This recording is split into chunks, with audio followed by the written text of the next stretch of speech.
everybody? It is Saturday night, my friends, and I am back a little bit later than I wanted to be, but it's been a day of me running around trying to figure things out. But welcome on in, everybody. Welcome.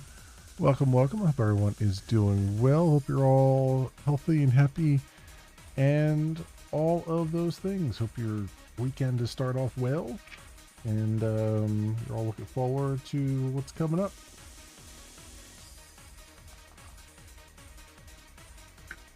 So when we departed each other last night,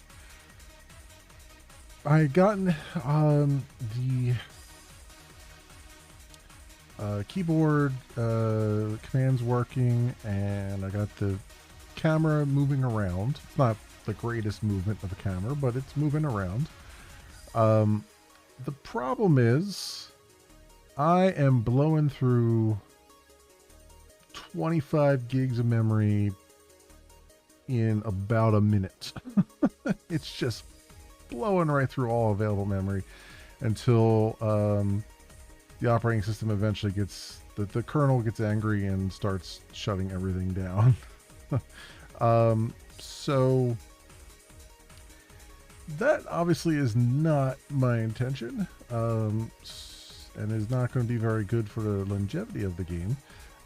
So I gotta figure out what the hell I have done poorly here. Now, granted, I'm learning, so it was bound to do something poorly. But my guess is I have got just some runaway what's the word I'm looking for? Runaway memory allocations happening. And my best bet is that it's inside the render method here, because once I fix this render method to get called, the amount of times I want it to get called, that's when all the insanity start happening. I was doing some more reading off camera here about uniforms and stuff. Apparently there is a concept of like a global uniform, when you have uniform variables that aren't going to change very much. You can make them global, like for instance the projection matrix and stuff like that, and even the texture, whatever it's called, slot 0, the texture slot. You could do those.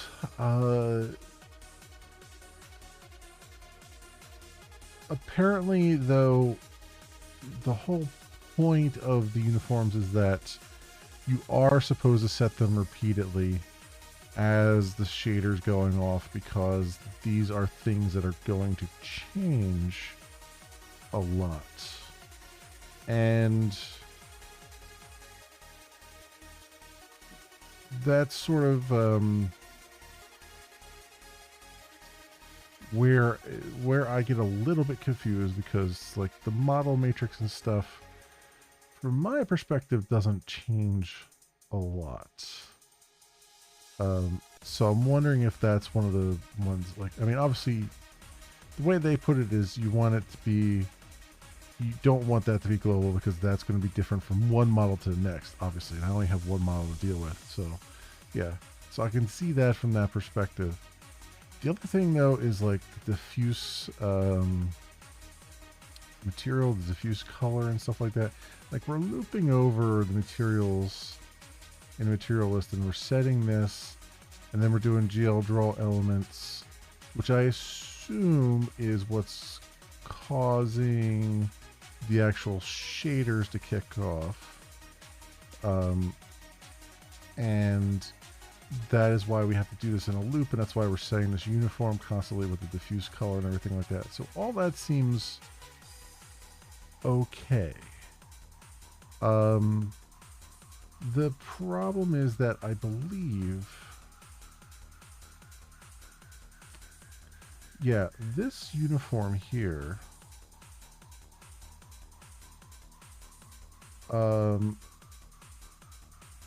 we're constantly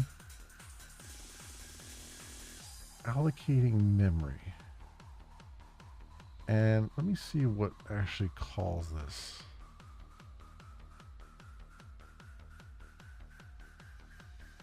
The projection matrix is calling that. Which again, the projection matrix is not really changing. In fact, it's not changing at all. If I'm not mistaken. Yeah, it's not changing at all. We set it up here and then that's that. My guess is that is maybe our runaway allocation that's happening. And what I'm trying to figure out is, because we're doing a stack push, which is what has me confused here, because like this is specifically in a try so that the finally of this will close out the stuff. And I would expect if this was actually causing a problem, I would expect that we would run out of stack space well before we ran out of main memory. But newer versions of Java don't necessarily have a separate stack anymore.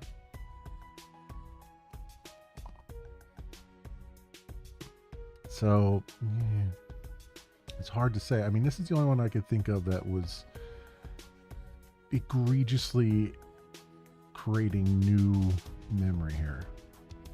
And so obviously this is going to take my initial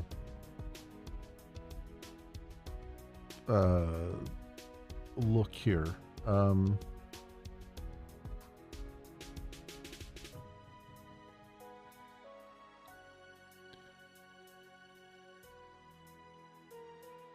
Now what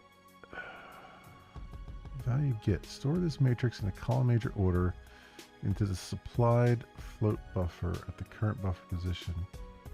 This method will not increment the position of the given float buffer. In order to specify offset in the float buffer which the matrix is stored, use get int float buffer, taking the absolute column major order at its current position. So, but why?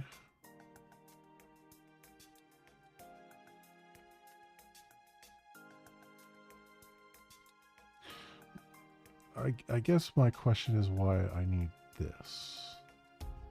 And this is something I took from the example, right? So we look at the not the scene, but the scene render.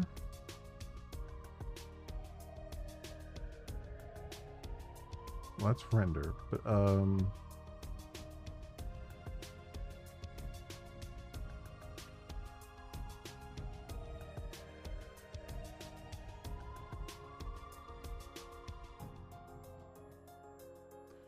projection matrix is up here. So it's in there, it's under the uniforms map they have here. So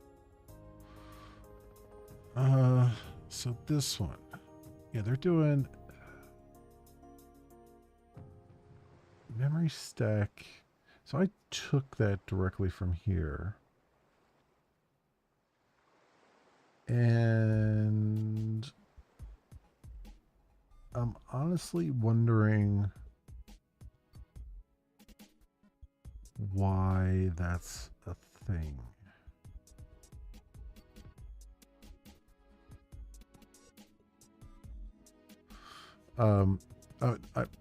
Not why it exists, but why we're having to malloc, we're having to memory alloc 16 floats every time we get this value. Like, what is that? Why is that? Why is that necessary? I guess is the question. So we say get float buffer.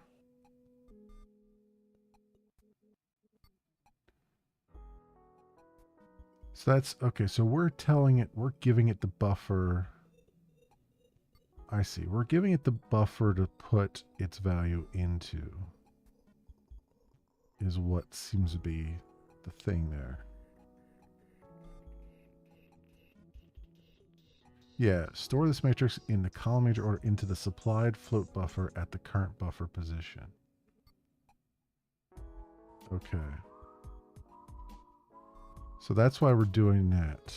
We're saying take this and put it into this float buffer so that it can then be sent to uniform matrix thing. Now,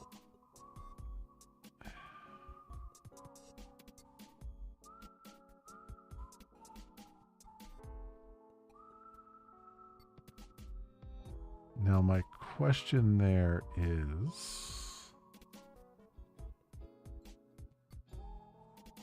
what if, so let me see something here, value. What do we have on this guy?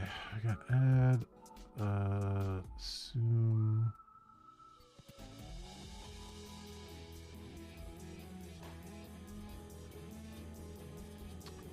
Get float buffer.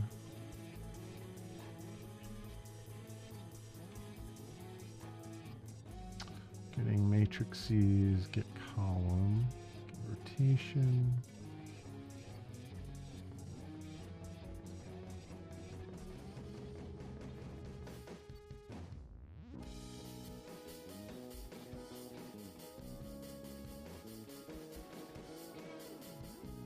Okay, so if I did, now we have, there's memory util things, right? So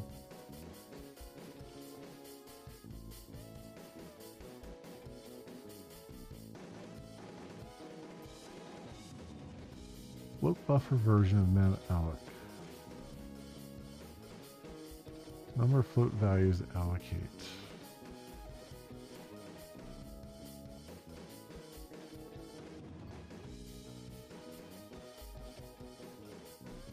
Okay, so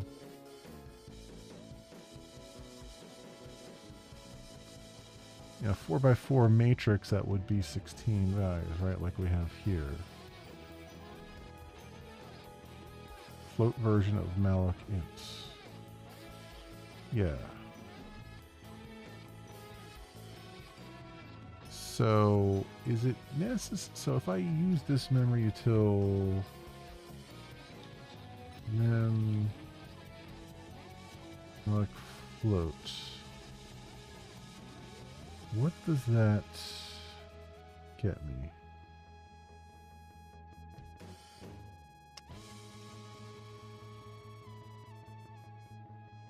Float values. Because I'm thinking, so mem_alloc floats.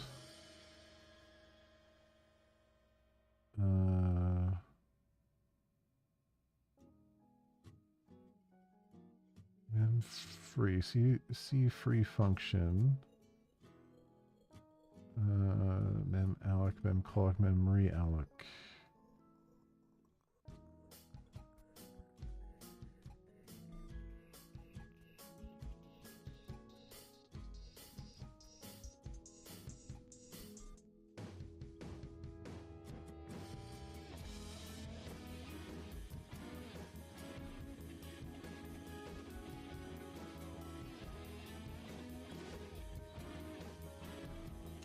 So what? Malloc float. Number of float. So if I did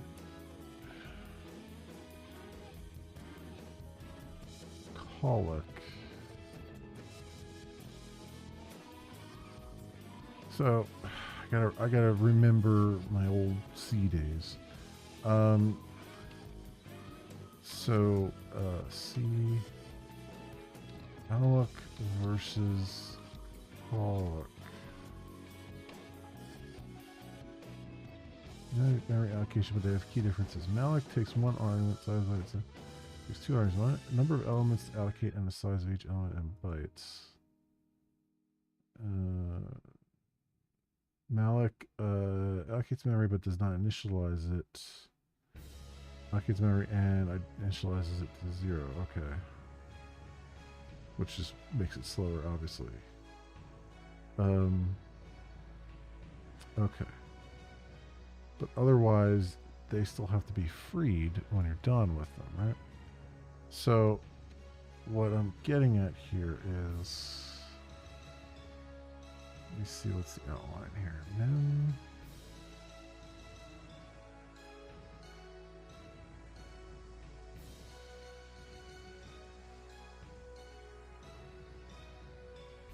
The alloc...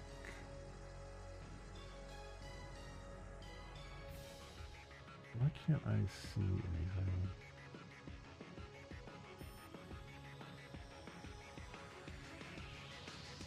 I gotta put my glasses on. Hang on. Here, I'm having trouble reading the text.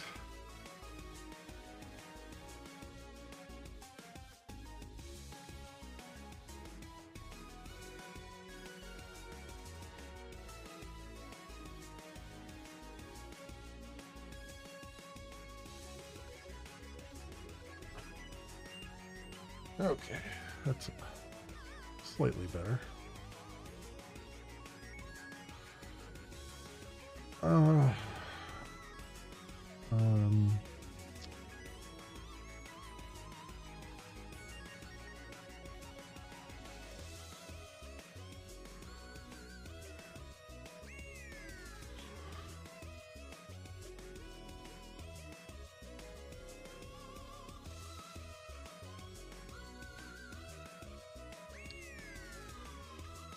Free buffer.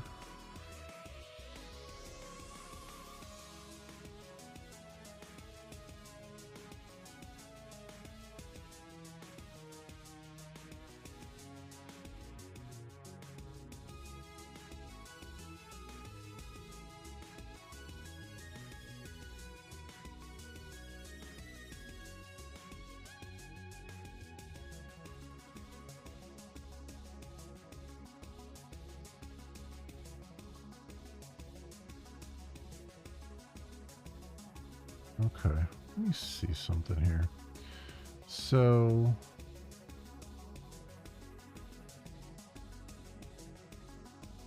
I did alloc float 16 here. This gives you a float buffer back.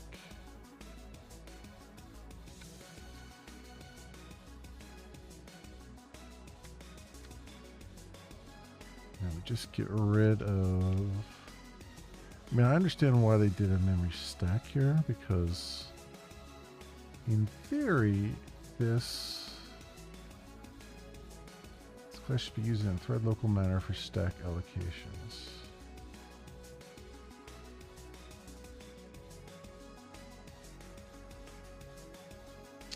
Push on the stack of the current thread. I think the other thing is to, oh, you know why they did this? Because their thread, they had their render thread as a thread, and I'm just using a single threaded thing right now. And so they were probably hoping that their thread, it has to be long lived too. Let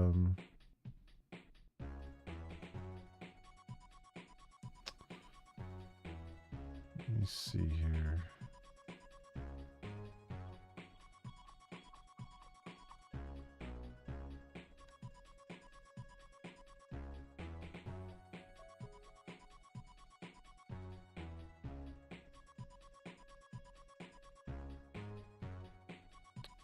Super pop. See, it is calling. So it does have the trial resources. It is calling close.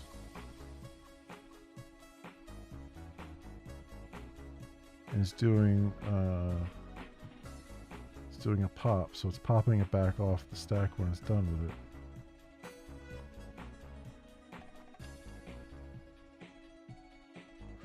Which is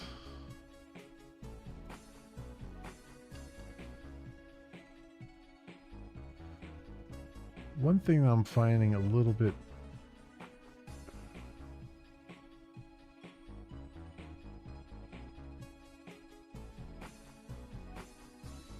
strange, right? Because it's like we're pushing it onto the stack and then we're immediately popping it back off.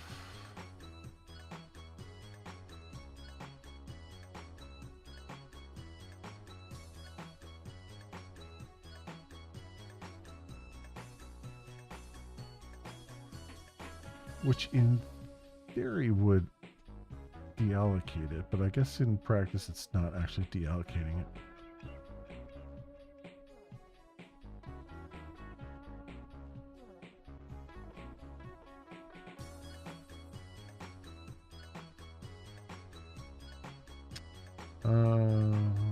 Current program. Pointer to an array of count values will be used to update the specified uniform variable.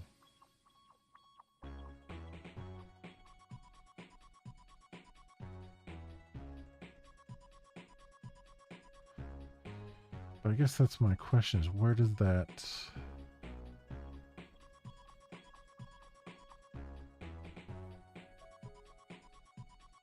Like, when is it safe to free that memory?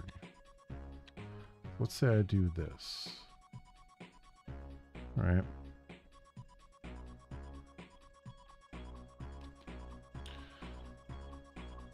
Like, when can I free the memory that this takes up?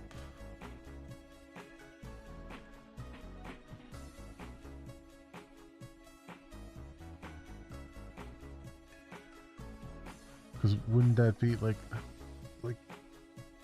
at the what am I thinking of here? At the render phase here.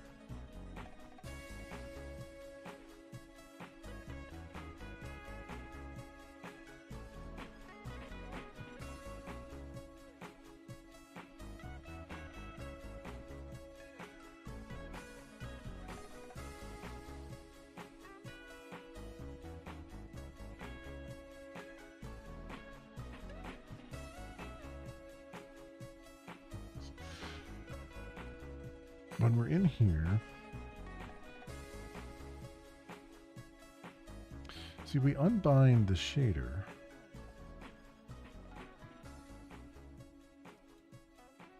We unbind the vertex array.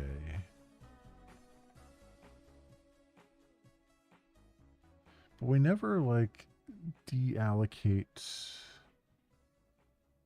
the uniform stuff.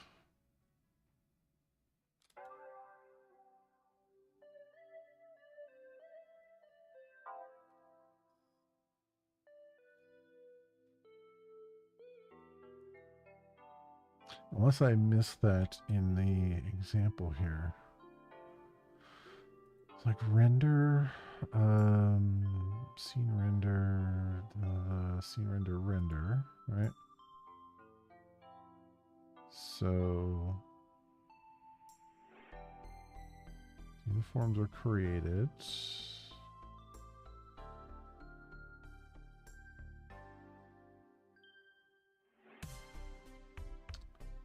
And we set the uniforms.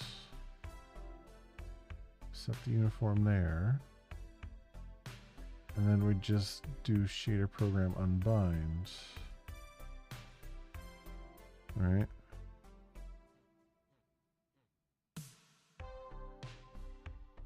Which just sets GLU's program to 0. Which is fine and all, but I'm honestly surprised we don't clean up.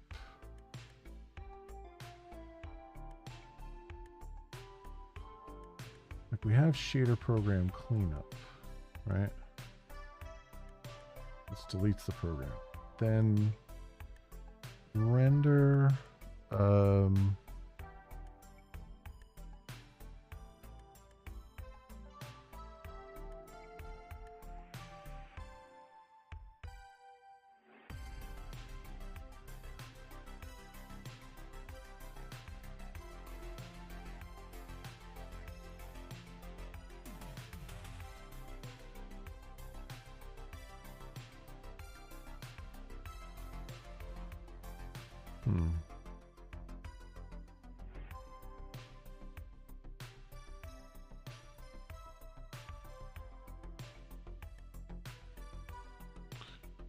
Uniforms map here. Do they do something that I don't do here? Uniforms put.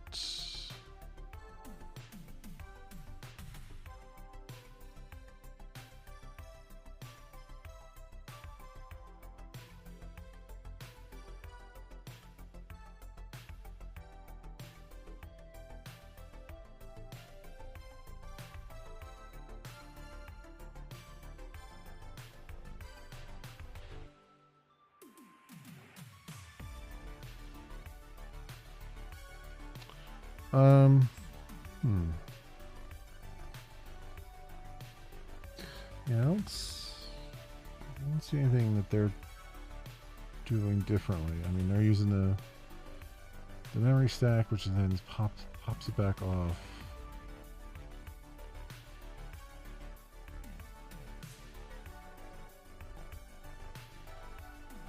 So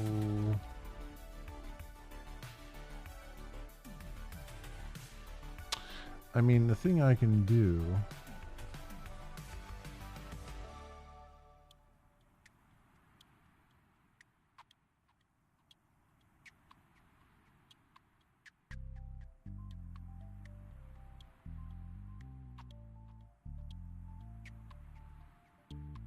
I don't know how that would work though. I mean, I could deallocate the buffer. I mean, it's popping it back off. You know what? Let's try something. I don't think this is going to work too well, but I can try it anyway. I mean, this is the time to figure out what works and what doesn't. So if I come in here,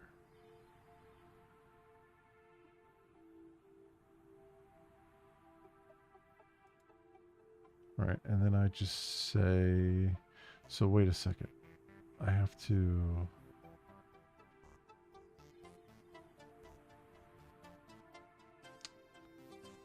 let's do something here. Let's do float buffer.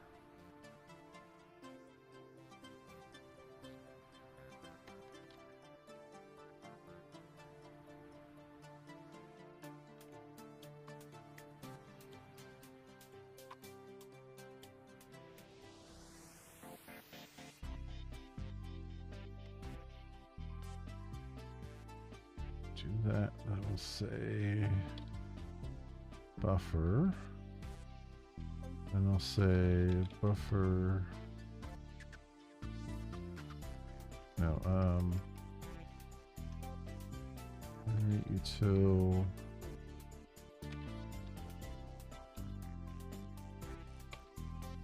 and free buffer. Now let's just free the memory immediately. I have a feeling this is going to cause a crash, but let's just see what happens.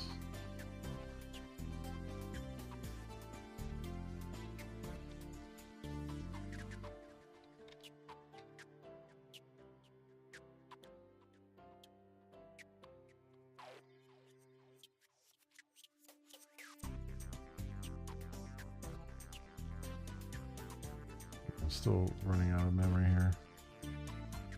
I don't think that's... Yeah, the memory free just recovered. What's interesting there, though, is it didn't say... It only said I was taking 0.7% of memory. Even though I was taking 100% of CPU, and then some.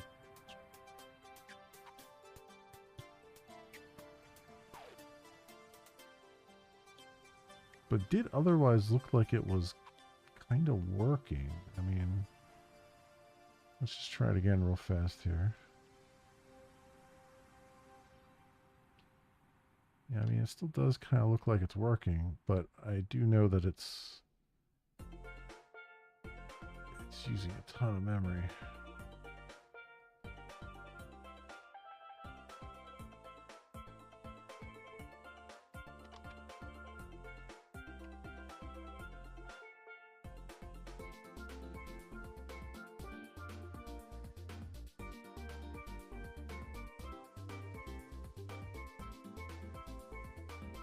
I saw the memory up top there dropping very rapidly.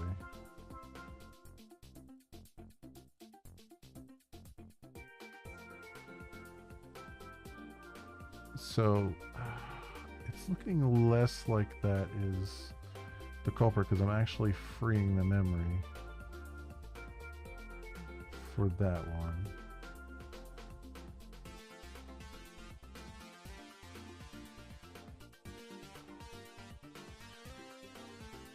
I'm just trying to figure out what is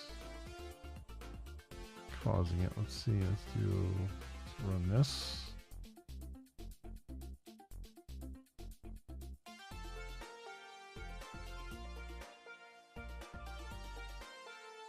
It's saying 0.7, 0.8, but it's not.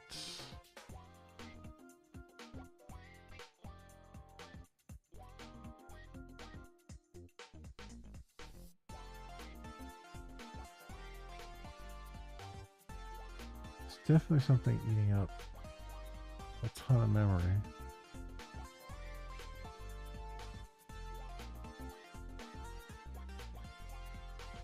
Which I suspect is what's causing the issue.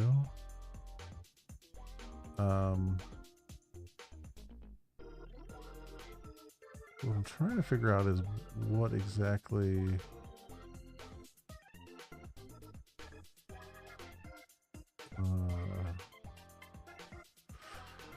well, I can see here this...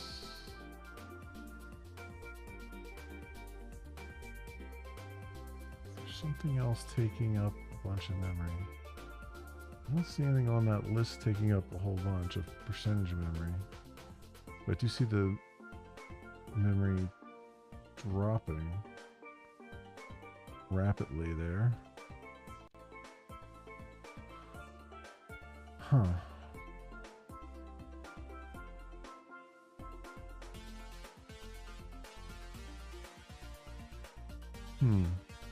So,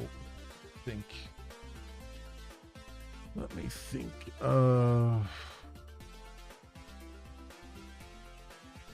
What else it could be? So what we had actually doesn't seem like it was a big deal, because this, I'm now like literally freeing up that memory, and it seems to still be working okay. It's just something else is chewing through it.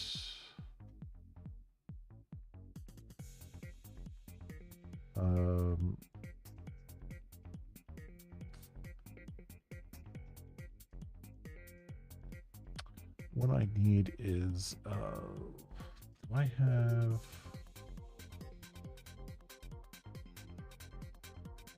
do I have your kit on here somewhere? I don't think I do.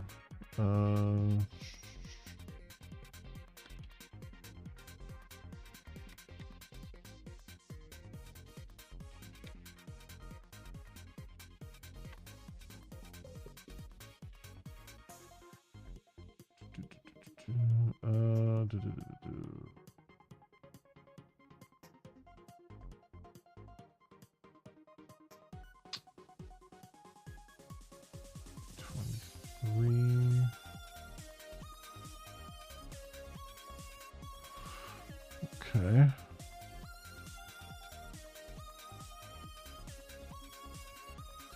All right, so hopefully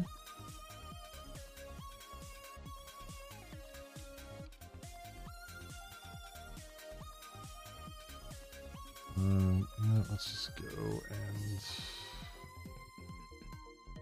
use this downloads.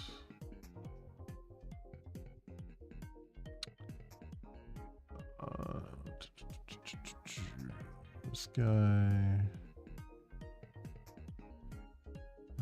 extract to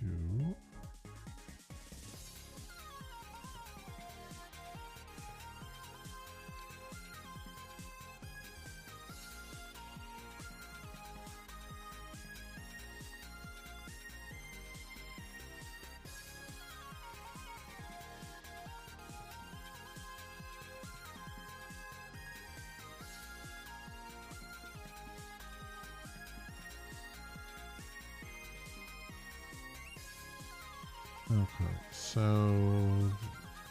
let's cut that and we'll put it into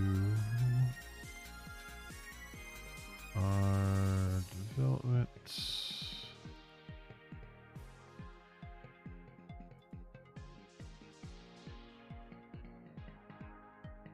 Okay.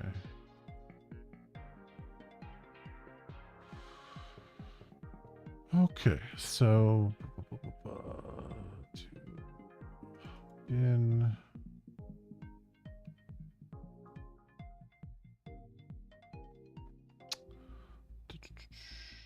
x86 64.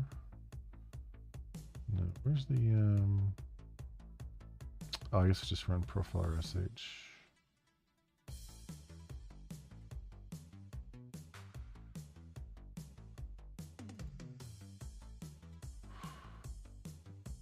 Okay. Let me go do this. Let me hide that for a second. If I can grab this thing.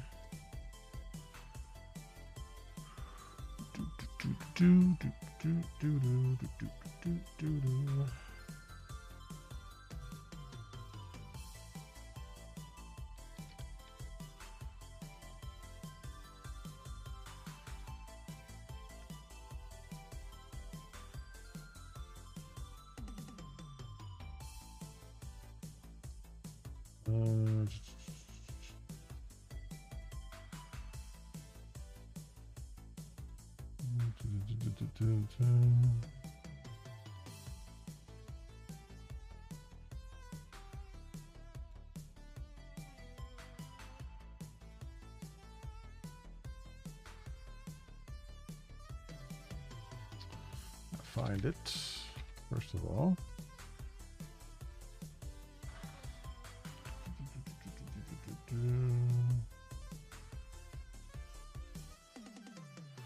I can find it. Surprisingly difficult to find there.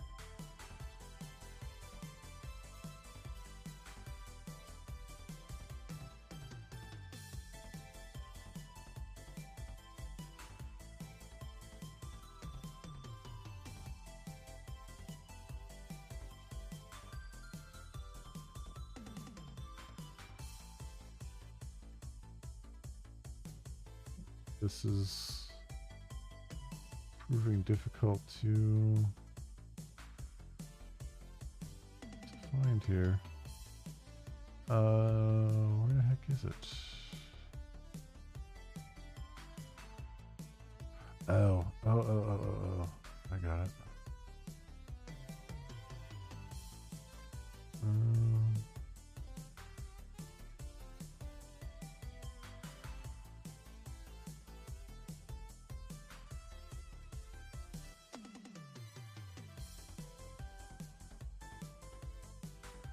I see. I see.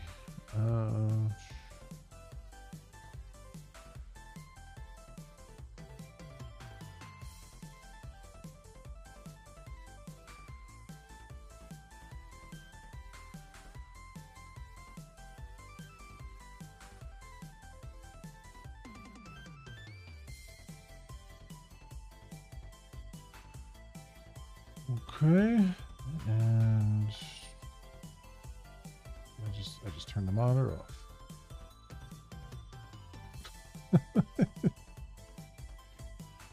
One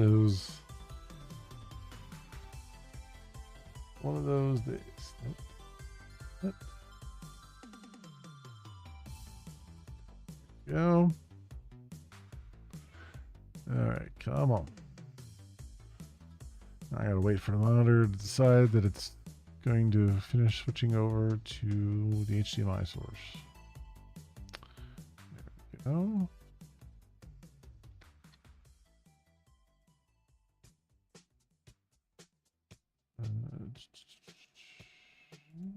Go, and all right, I think we're good here. There we go. First of all, there is a dark mode. Yeah, here we go. Whew. All right, right away. Not destroy my eyes in the process here. We want a local application, or actually, you know what? Within the IDE, Eclipse.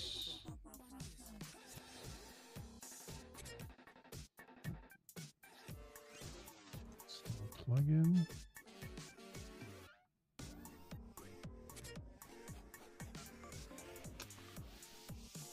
Install new software. Whatever. And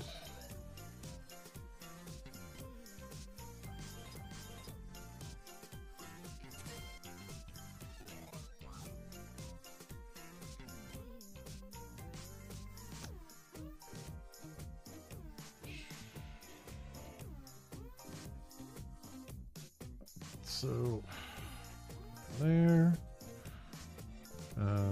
Help and install new software.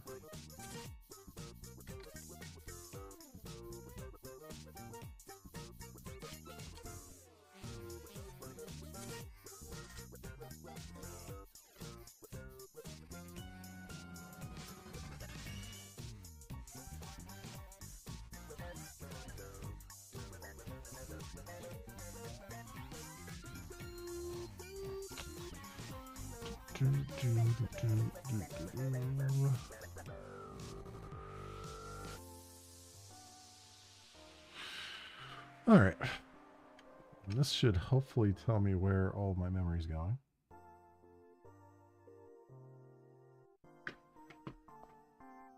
Hopefully. Assuming it too doesn't just crash right out as soon as I launch.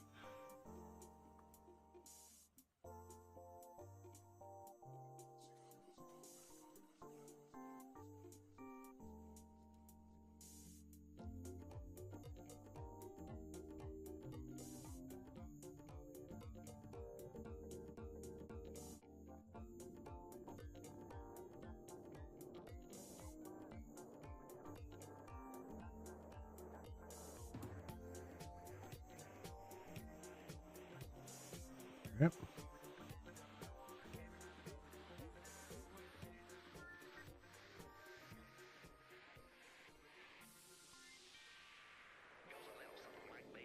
Okay, so we have that installed now.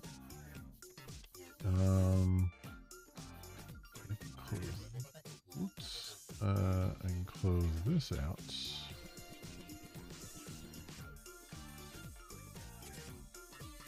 Cancel that. Let's take Task Manager. We'll close that out. Bring it over to the other side here.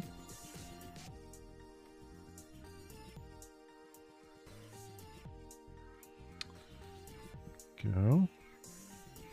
And I want to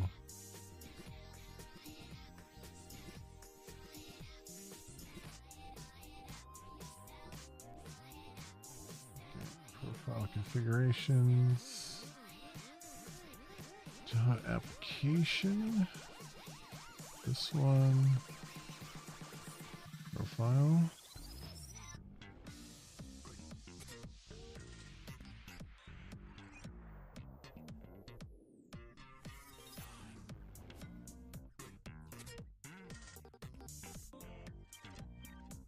Escape that for a second.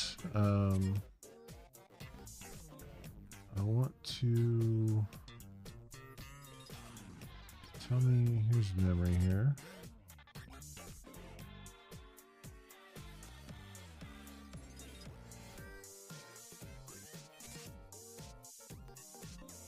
Capture memory snapshot. Yeah, that's what I want to do.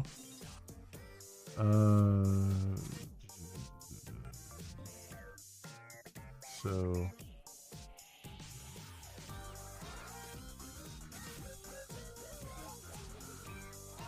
do that once we run this again.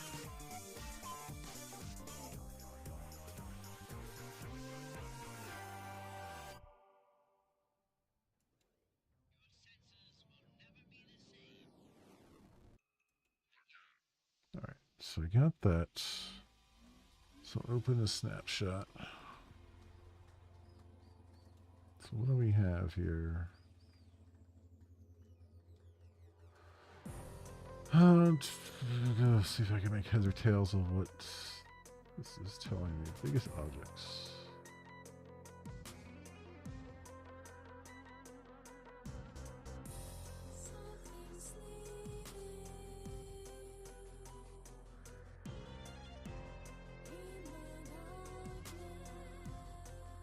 Unreachable. A whole lot of unreachable stuff, which tells me that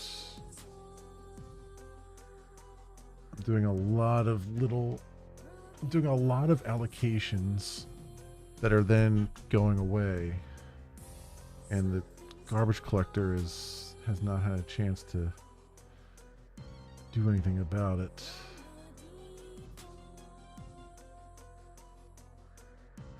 Class leader inspections. Duplicate strings. Let's run all. Alright, duplicate strings, duplicate objects. 10,000 duplicate floats that are unreachable.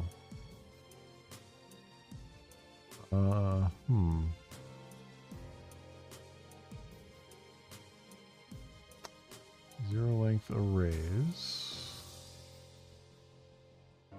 Duplicates of zero length arrays, okay. Null fields, sparse arrays. Percentage of null, okay.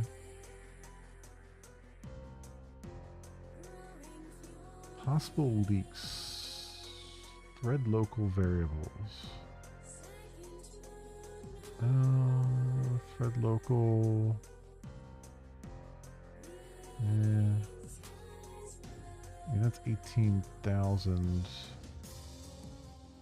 GL capabilities? Really?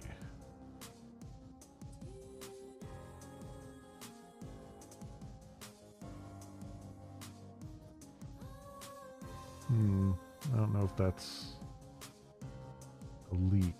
Objects retained by interclass back references. Weak hash map, file, and string. Again, not a whole lot there.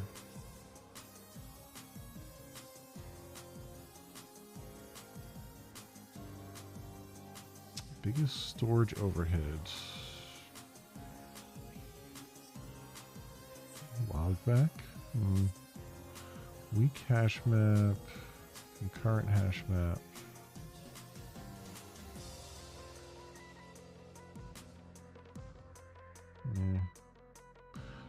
Nothing's really jumping out at me here.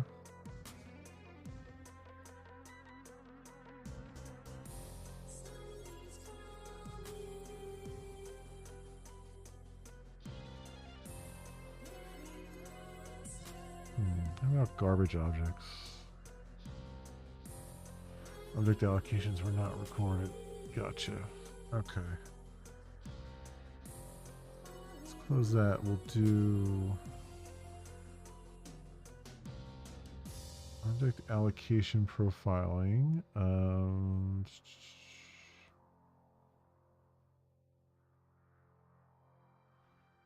Keep sampling. Counts. Let's do classic there. All right, let's start this back up again.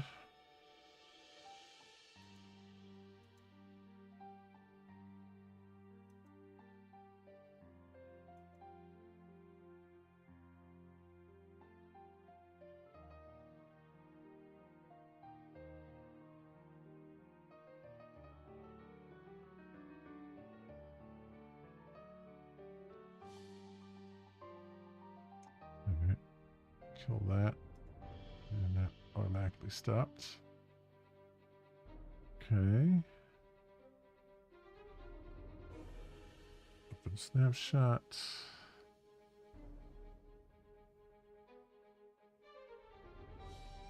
All right, garbage objects. Wait, I'm looking at memory snapshot. Oh, no, that was something else. Okay.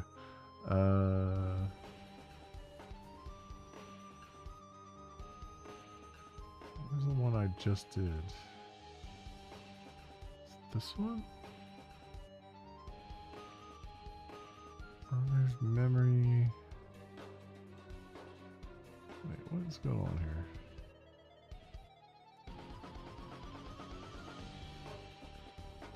Somewhere along the way, I lost recent snapshots.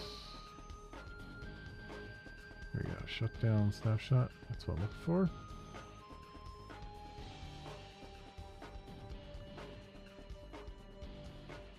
I took a memory snapshot though.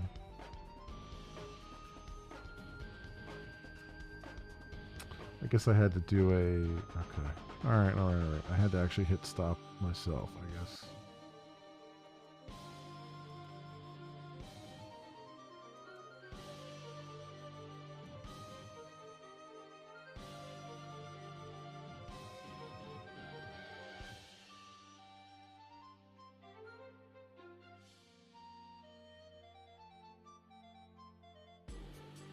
Stop that.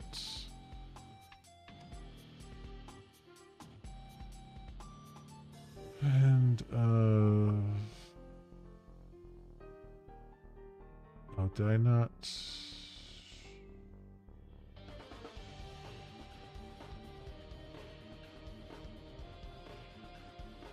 Oh, I see what I did wrong. I have to start this and then I have to capture the snapshot. Got it. Sorry, it's been a while since I've used this tool.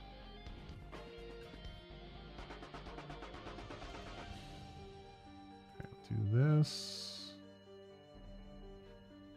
Run for a little bit here.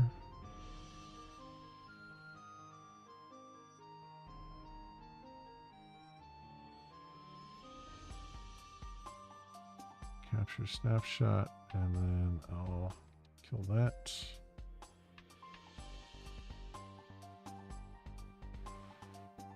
Okay, so garbage objects. 0 objects collected or weekly software reachable, unreachable pending finalization.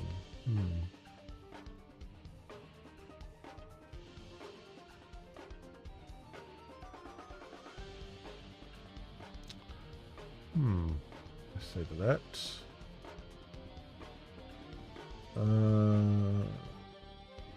Hotspots by object counts. Where objects were created. Object ages.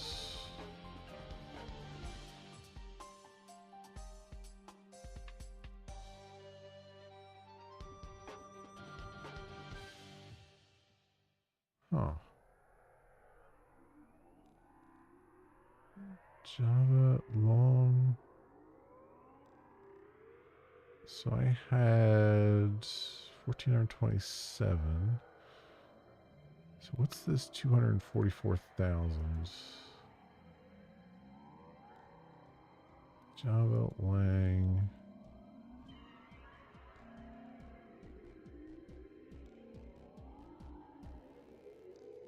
Float. It doesn't really help me all that much. Generation. Reachability. Objects unreachable from GC routes but not yet collected. 244,000. See, yeah, it looks like that's like 80% of the size that's happening.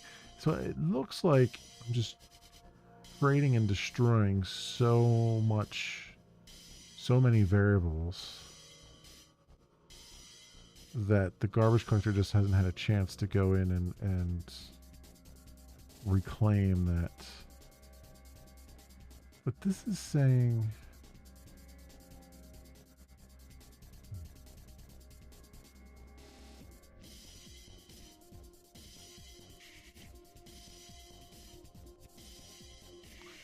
use 24. So heat memory, use 24 megs. 41 of non-heat memory. G1 garbage collector, 4 collections.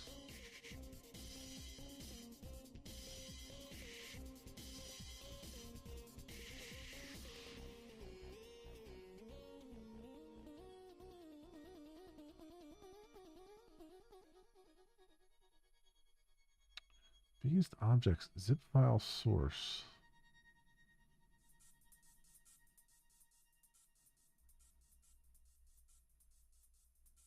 What the hell zip file am I looking at?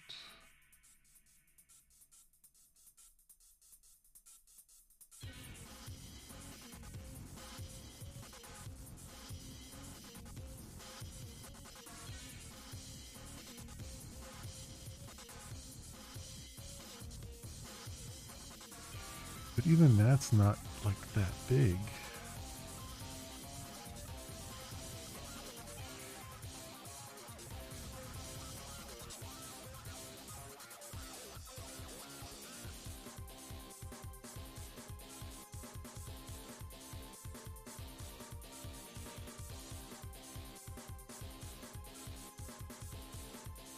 Garbage collector.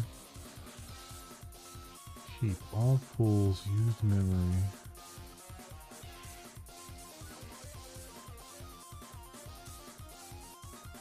.38 megs. All the way up to 24.76 megs.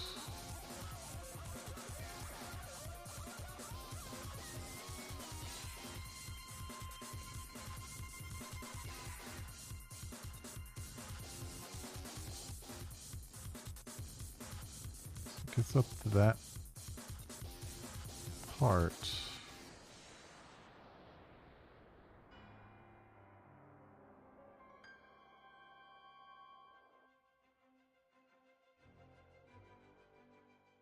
I mean, 24 megs is not...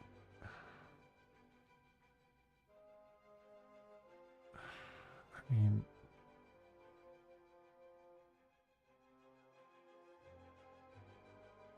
I feel like that's not a whole lot of memory to ask for. I mean, it is the remaining memory on my system, though, right? If I'm looking at this right.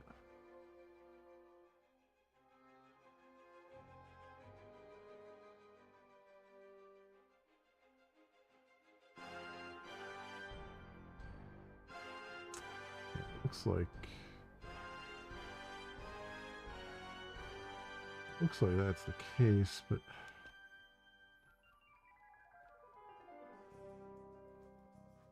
no, but there's 32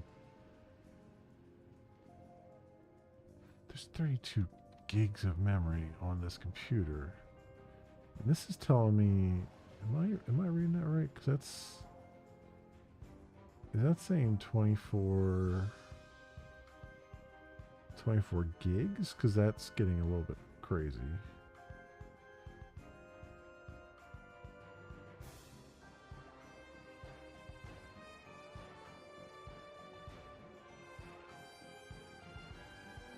Because all pools used memory is 40.6.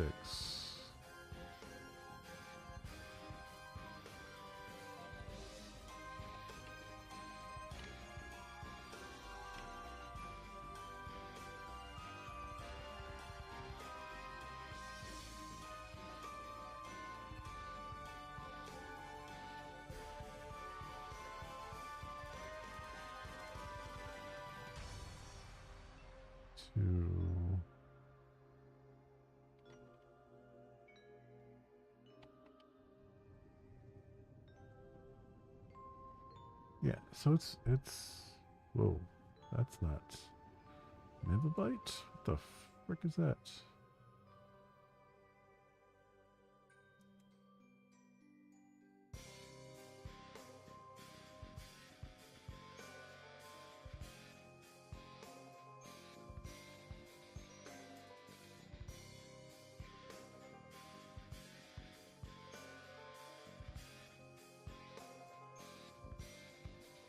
Yeah, okay. Even more confused than I was. So this is, I mean, this is just telling me it's only,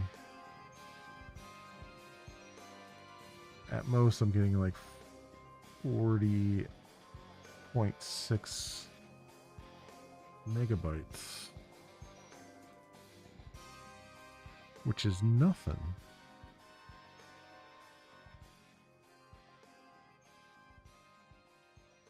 So it must be like the CPU pegging that's causing a problem.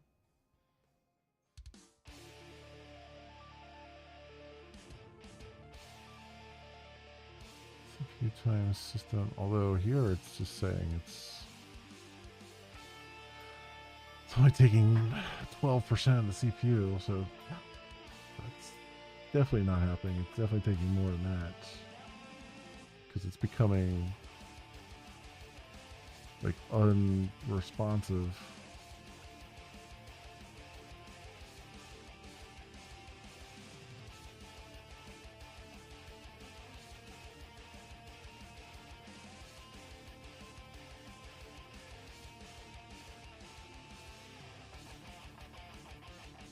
Now it might be that because I'm using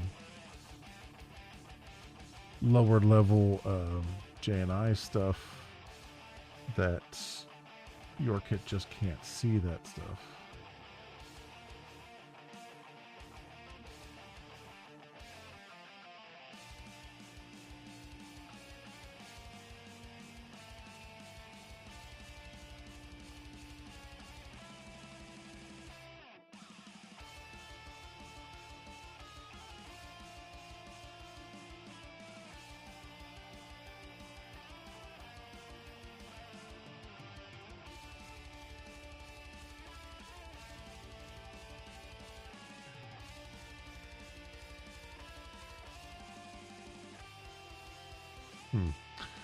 Okay. Yeah, maybe, I guess the bigger issue is that I'm just taking up so much CPU, which might be just a matter of just not being in a separate thread like I should be.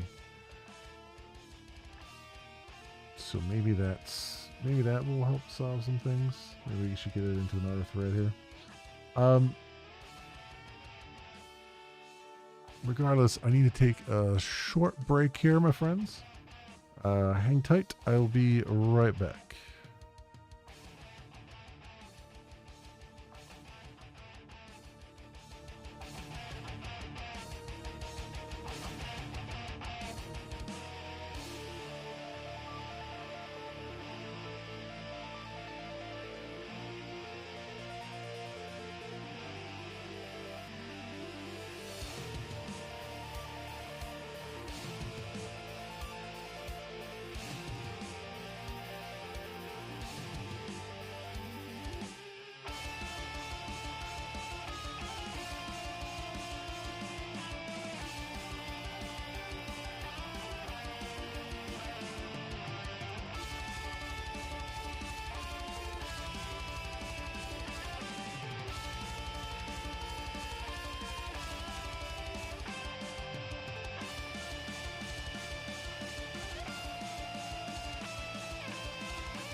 Okay, I am back, friends. All right, so I think I'm wondering here. I want to try something. I don't know how successful this is going to be, but I want to try this. If I come over here and I say Copilot chat, and I want you to index this repository. Actually, I probably should have committed everything I had before I did that. I'll commit right now and see what happens. Team commit.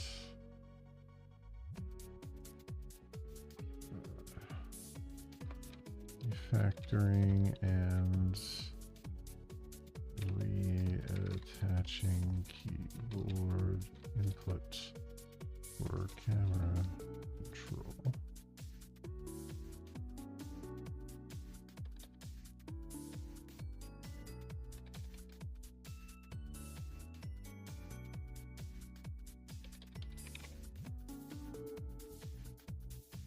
Go.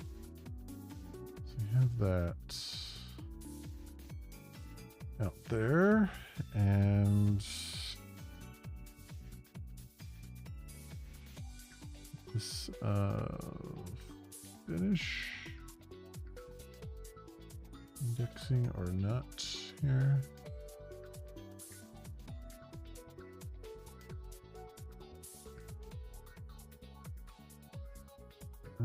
No idea, but anyway, let's go immersive on the conversation. Let's go Sonnet, and we'll say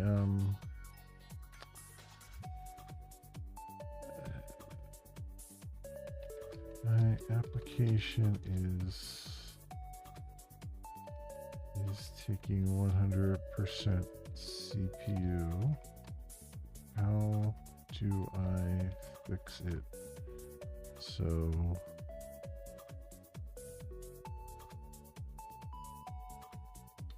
uses less resources? Just curious to see if it'll actually generate something here that's worthwhile anyway.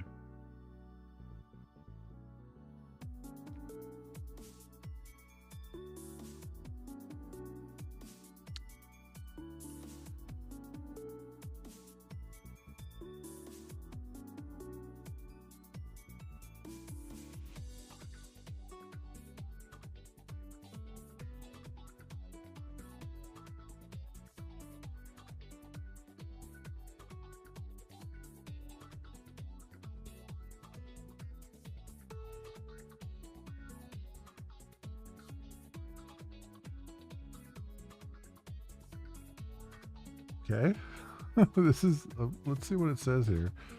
I'm kind of curious. Based on analyzing your code, I see several areas where CPU usage could be optimized. Game loop timing issue. In your OpenGL engine Java, the current implementation of should render and should run logic might be causing unnecessary CPU usage. The current timing calculation isn't implementing proper frame limiting. Here's how to fix it.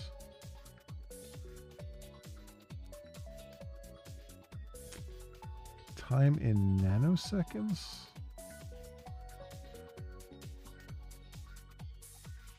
Oh, okay, wait a second here. What are we?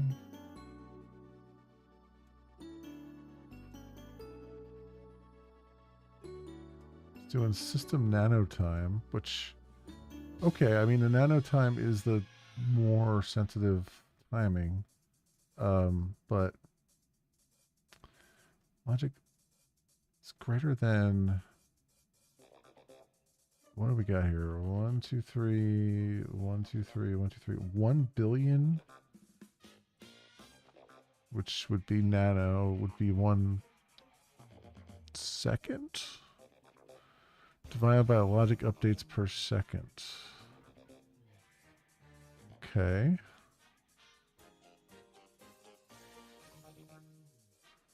Target FPS Logic updates per second. I like how I put comments here as to what it changed. It changed from 1000 divided by 30 to 60. So frame time divided by target FPS.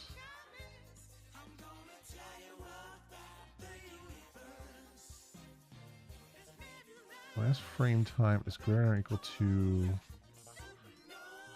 frame time.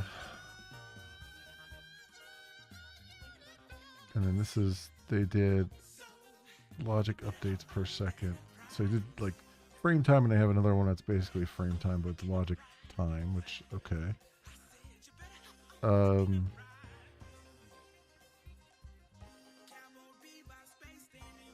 Interesting. I don't know that, I mean, it's fine that it's using nanotime. I don't know that we need nanotime, but let's, you know, let's roll with it for a second. Okay.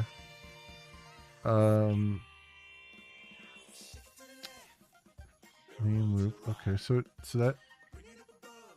what's it doing here? It's doing a thread sleep.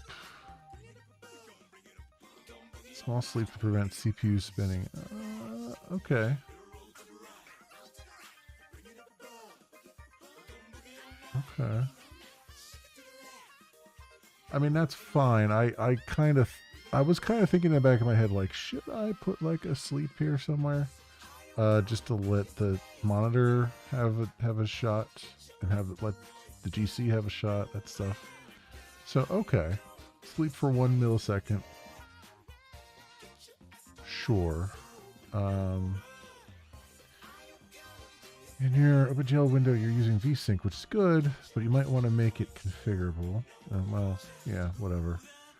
Rendering optimizations. In your model renderer, you can optimize the rendering process. So, what did you do there?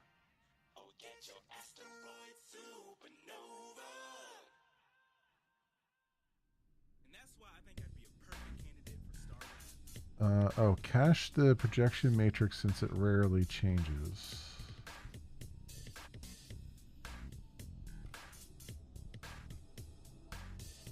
Well, I mean, I've sort of done that, but all right. Well, what they did was they said only set uniform once, which I was thinking probably only need to do that once.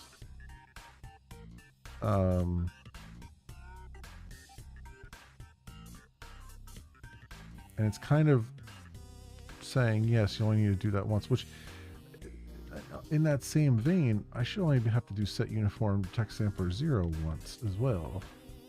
The camera is changing, so I have to do that, but all right. So sure. Cache textures, yeah. Model matrix, active texture, texture binds.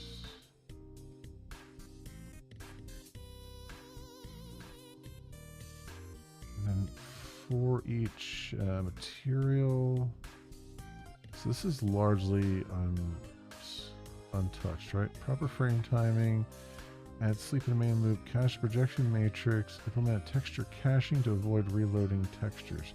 But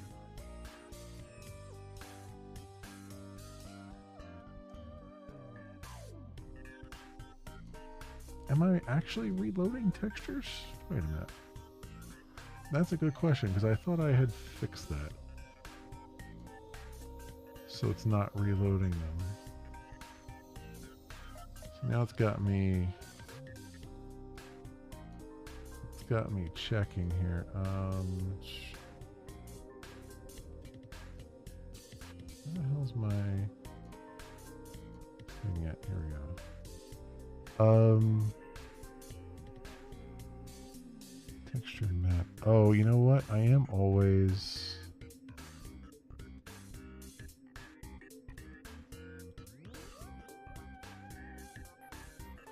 Oh, I was loading the texture in the loop. They moved it out of the loop, which actually makes a lot of sense. Right.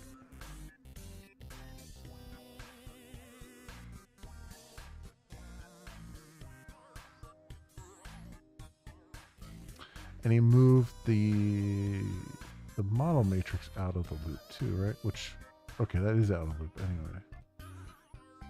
So geoactive texture, compute if absent,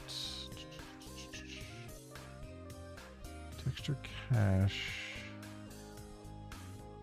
compute if absent, texture path, okay, texture new. So it moved it out of there.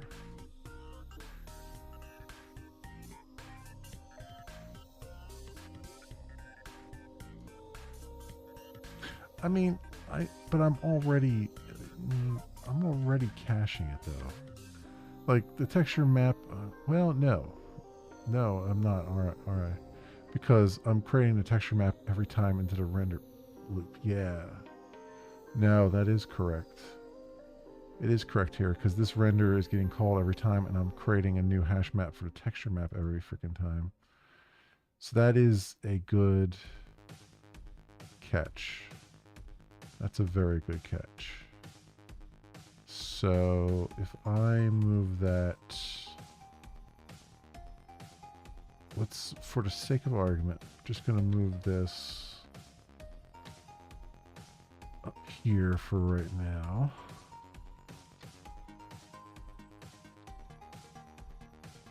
All right.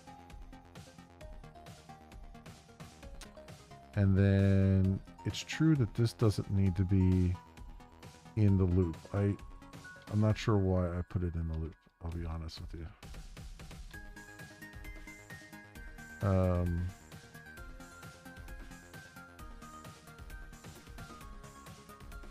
And actually took the texture bind out of there too, right? Yeah, active texture, texture bind. Yeah, there's really no reason to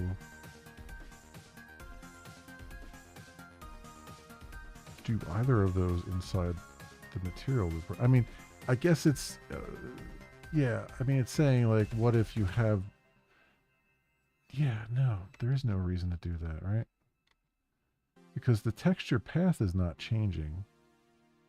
It's still the same texture file. It's still the active texture, right? So yeah, doing this bind and stuff inside the loop is not actually helping anything because the materials are still using the same texture stuff. Okay, that was a great catch because it is true that that's not. And they had it in their tutorial. They had it inside the loop, which is just kind of asinine, right? Because, well, they had it inside the loop because they didn't have a separate texture file. They were reading the texture file. They were reading the textures from the object file. Although even then you would think, I guess because you're reading it at the material level, each material then would have it in a different, potentially different texture file instead of just one texture file to rule them all, I guess. But yeah, in this case I don't have that, so that makes perfect sense. That's a good catch. That is a very good catch. So it's setting uniform still. Bind vertex array, GL draw elements. Yeah. And then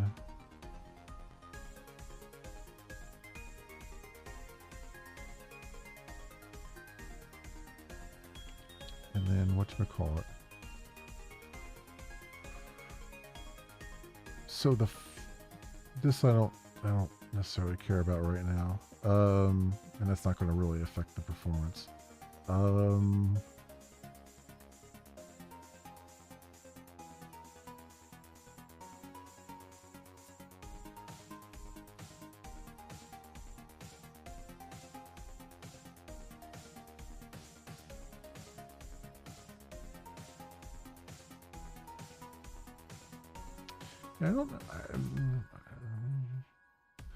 I'm not sure why it I'm not sure why it fixated on nanoseconds versus milliseconds. But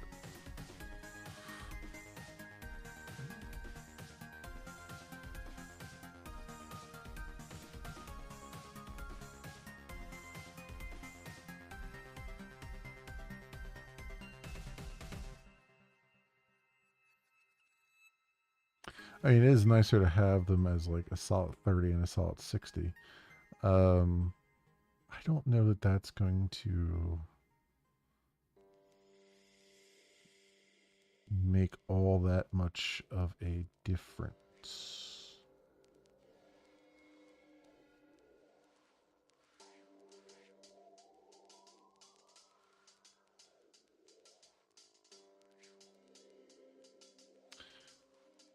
I mean, I could try it. Again, I don't think I'll make that much of a difference. Now, the thread sleep probably, yeah, it might make a little bit of a difference. Again, I'm not sure.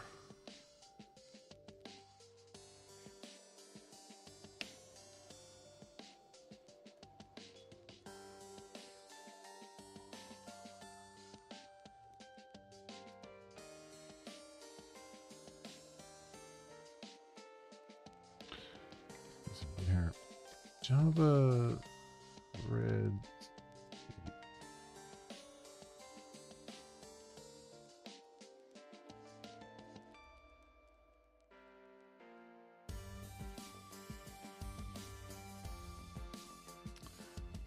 Why thread sleep is not recommended in Java?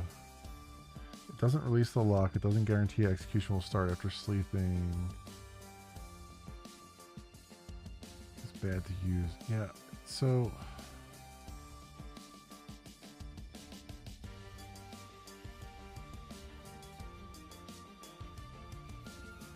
because I was always under the impression that, like it says here, thread sleep is not actually, like in C, thread sleep would well, C++, I guess, thread sleep would accomplish what they're looking for. But in Java, it doesn't actually relinquish control per se. Now you can yield and stuff, but again, it's a suggestion.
Yeah, I mean, thread sleep does block it. I mean, it's only for 1 millisecond, so it's like not necessarily a bad thing.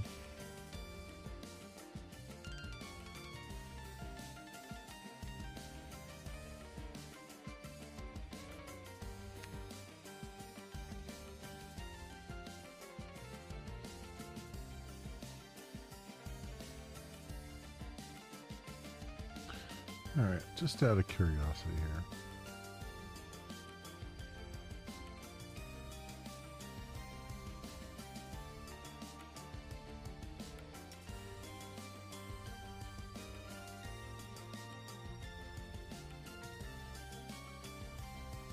Do that, and then we'll say private static final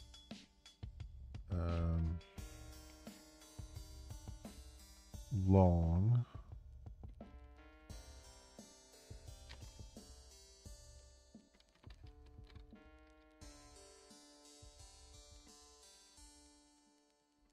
What is it doing here? One. Let's take this.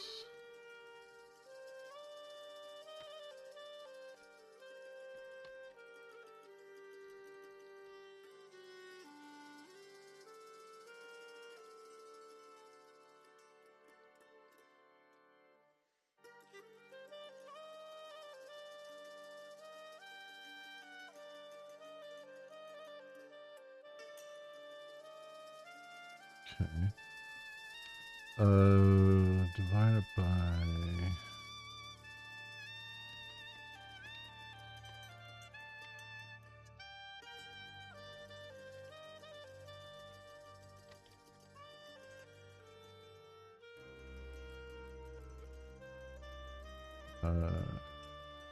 FPS frame time.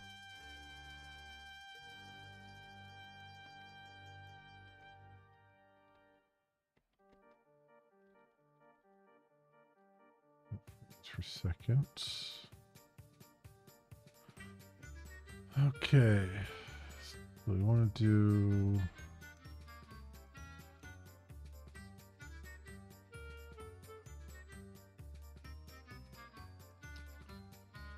Should run logic long current time system nano time.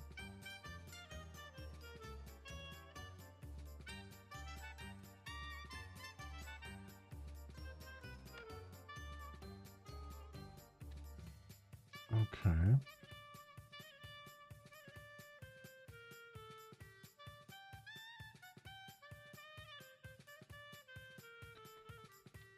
Last logic update. Whoops. Now minus last logic update timer.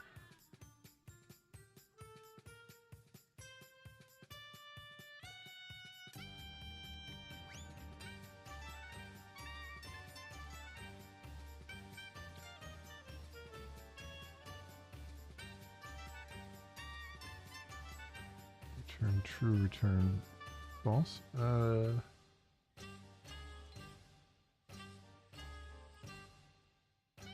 Last logic update time.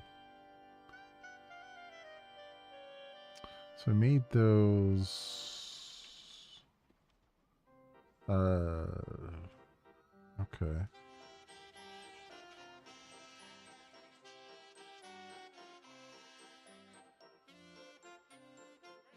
Oh, I see. It made it part of the same thing. Okay, I mean that's certainly something.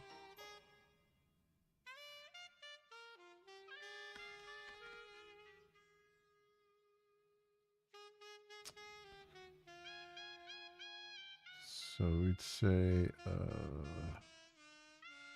if last logic update timer greater than or equal to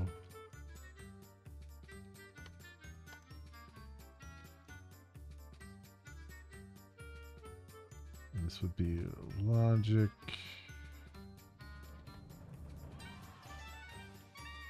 time.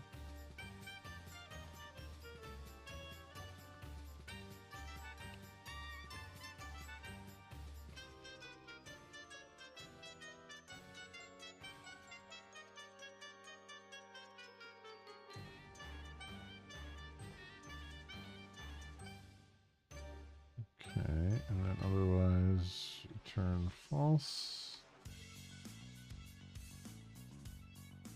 And do something similar up here.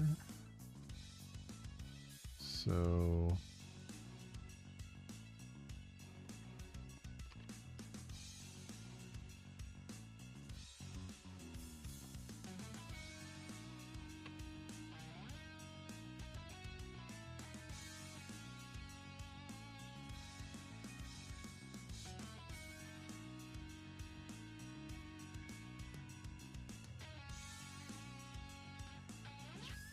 false. Okay. They combine the two in there. I mean, that's fine. This should be nano time.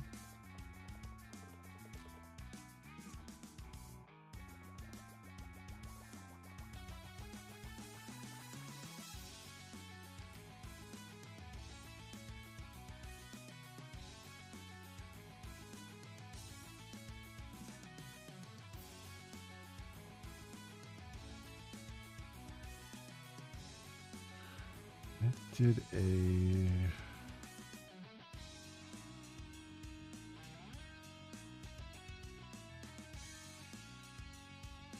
put an else in there for sleep.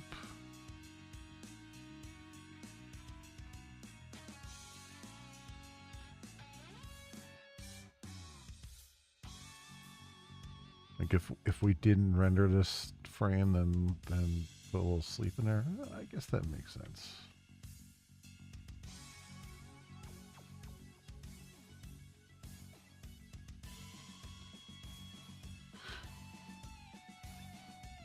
Let's just, for sake of argument here, let's do it without that for a second.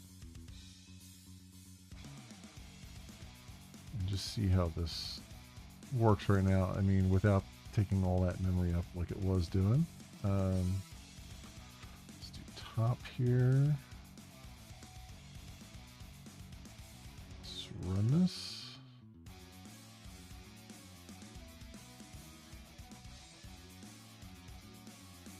I mean, right away, it seems like things are more responsive.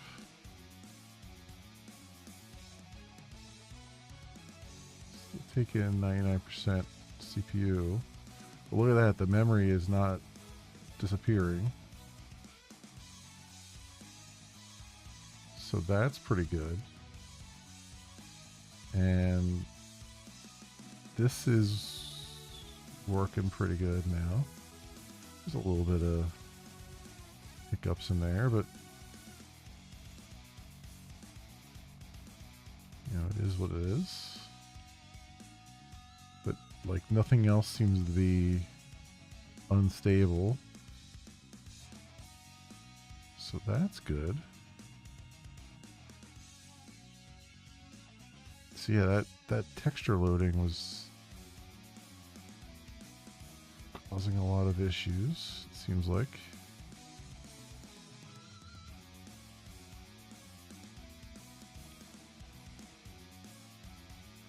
Wow, that was a good catch by the AI there. Yeah, I'm not going to do the thread sleep because that doesn't really work in Java per se. Well, you know what? Let's, for the sake of argument, let's put that in there and just see if it makes any kind of difference. I have a feeling it really doesn't. Just from my own experience, but let's try it.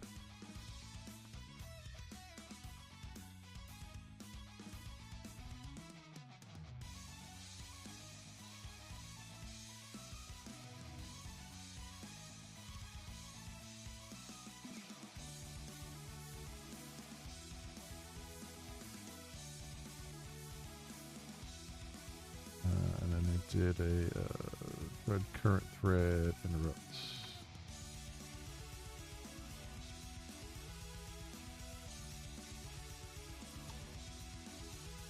Let's just throw that in there and just see if it makes a difference. I have a feeling it won't. But let's just see.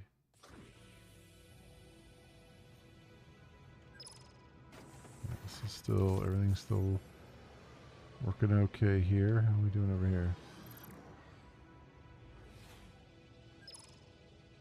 Well, I'll be a son of a bitch.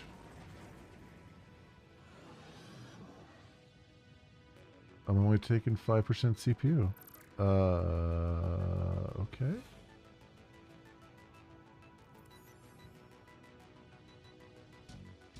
All right. You know what? I can admit I'm wrong. I am very wrong on that one.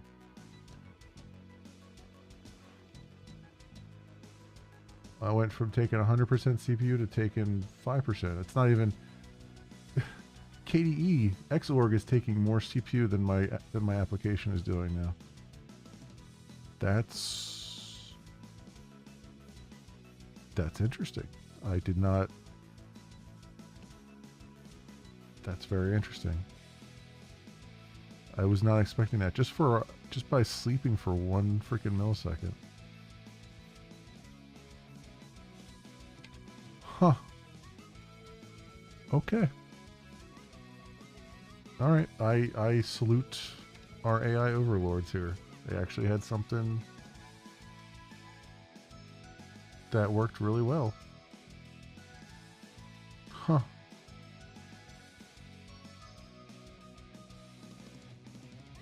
I mean, credit where credit's due. It did find this makes a huge difference. Just moving that out of there. So it did find that. That's fantastic. Because that was me following the tutorial straight up without really putting additional thought into it. And then, yeah, okay.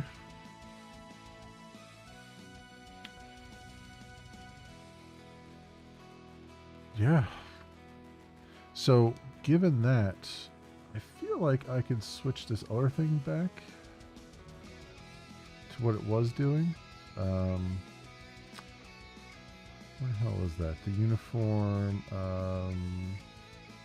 majigger, uniform, loader, thing, uniform, oh here it is, uniform manager. Yeah, so this, I'm going to put it back the way it was, because I'm basically doing what it was doing, but it's a little bit nicer to have it just kind of the way it was. So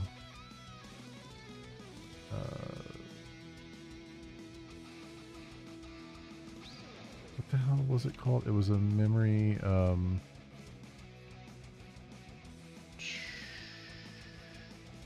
memory stack.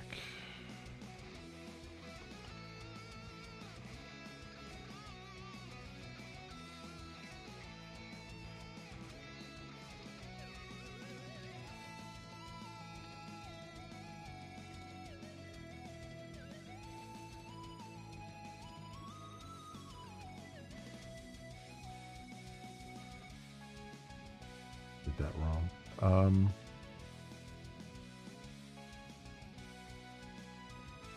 Memory stack, that stack push. Yeah, I don't know why I did that.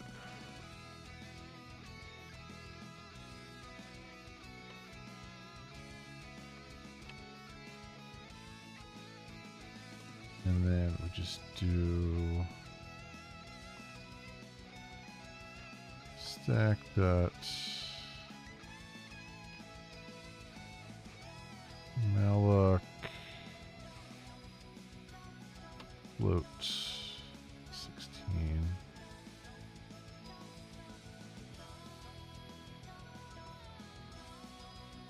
So put that back that way. Let's run this again. Eye on what's going on here.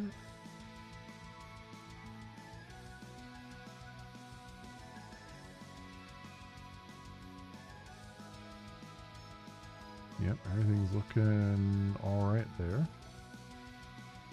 Cool.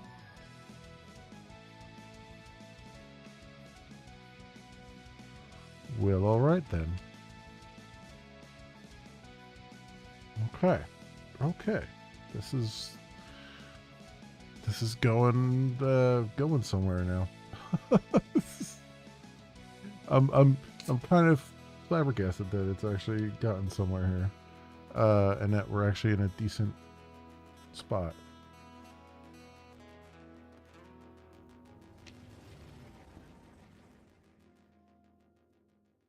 I mean, granted, we're loading exactly one model with exactly one file. And this is going to have to be a little bit more generic if I want to load.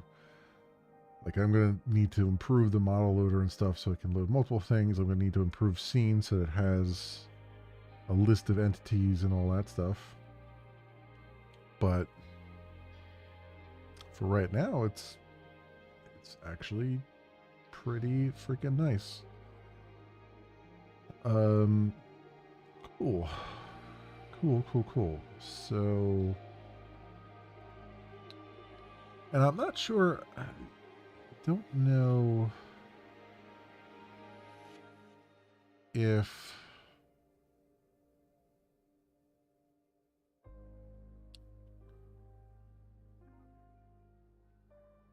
well, let's come back to that. let's come back to that thought. What I want to do right now is I would like to change the camera so that it's an orbit camera. The camera here.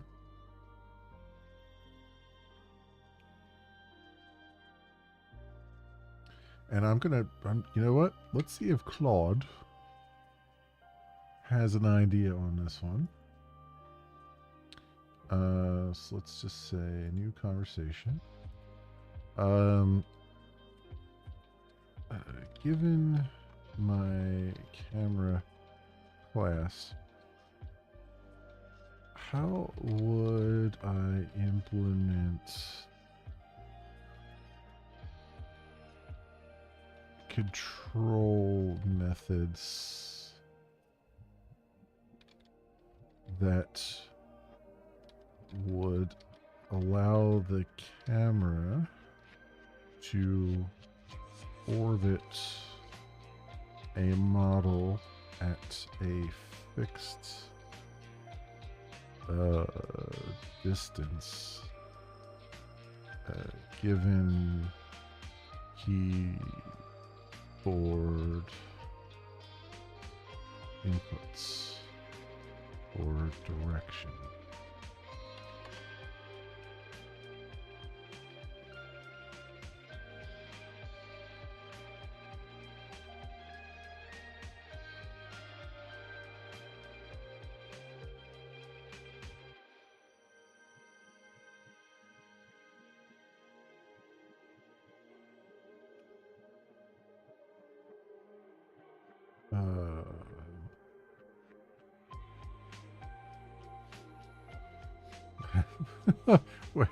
Wait, you're giving me JavaScript? Wait, what's going on here?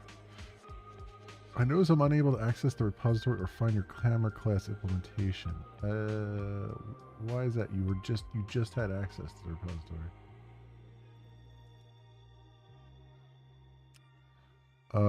Oh, is it because of just doing a new conversation?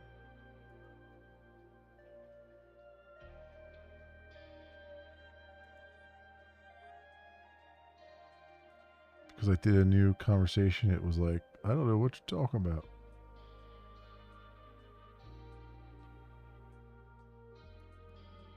Okay. Chatting about this repository. Okay, here we go.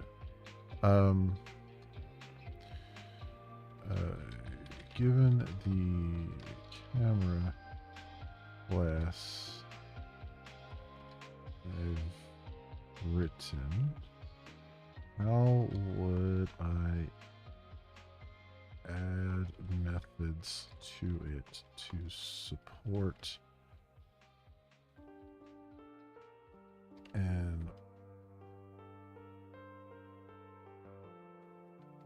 orbiting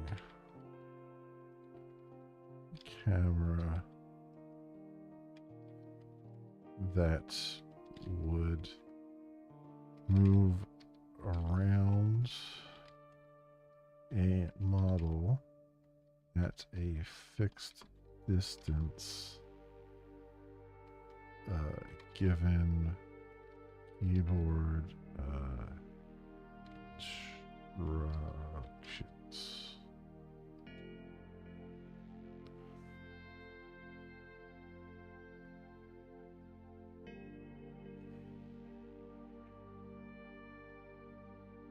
So now it found it. I guess because it was just like it didn't know.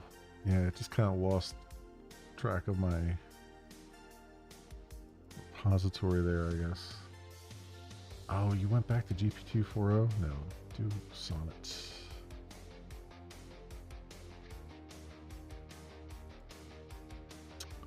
Damn you. Damn you to hell.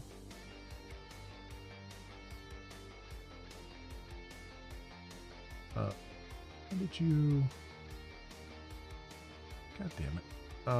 Why did you revert back to something I didn't want?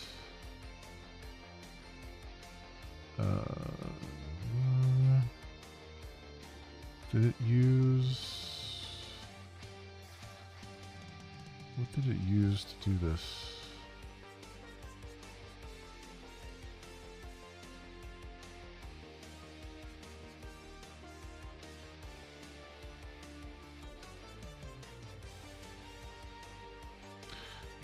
How do I tell it to just use that by default? Because GPT-4o just sucks in every possible way.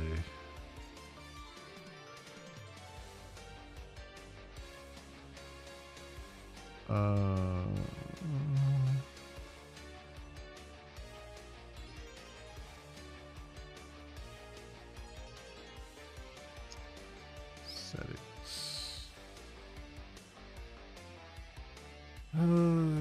Copilot.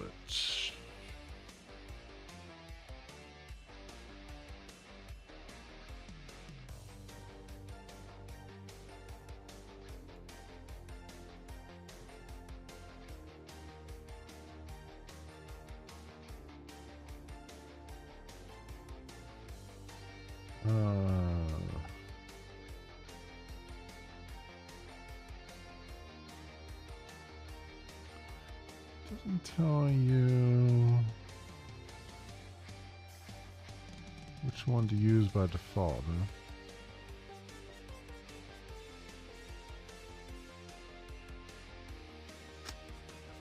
huh? I say to that.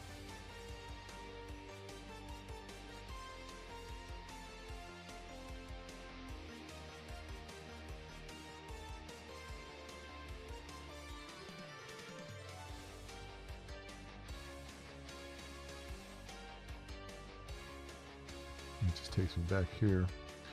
Okay.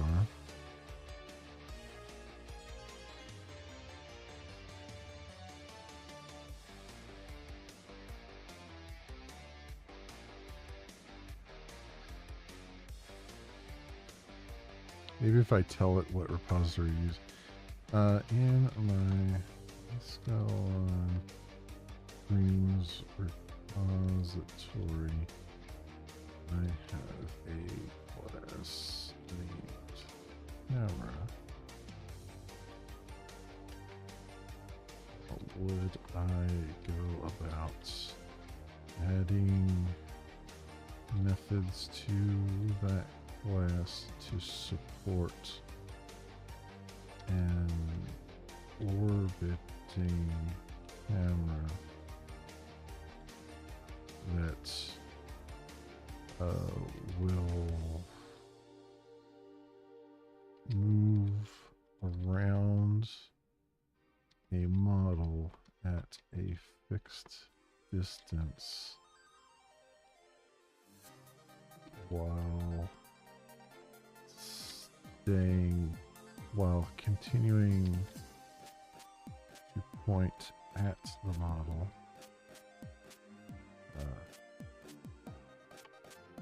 This will be controlled by user keyboard inputs.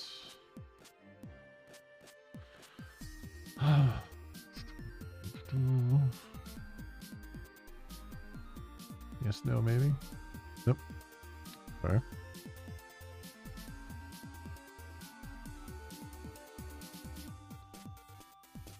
I can't see it saying it can't access it directly. What the frick is wrong with this nonsense?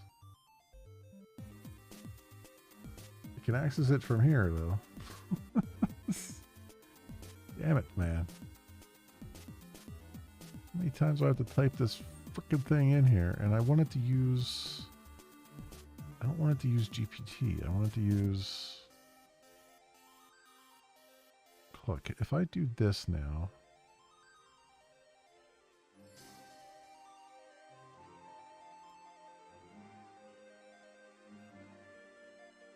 See, it says Ask on Dreams. Okay.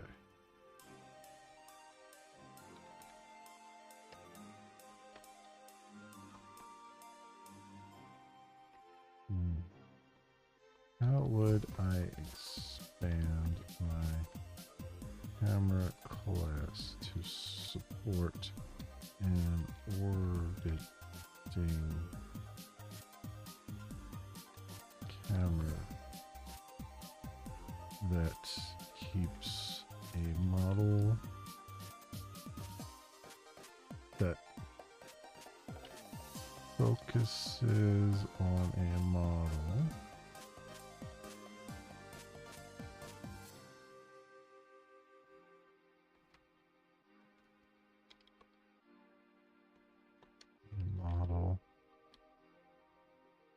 while rotating around it at a fixed distance as controlled by user input on the key.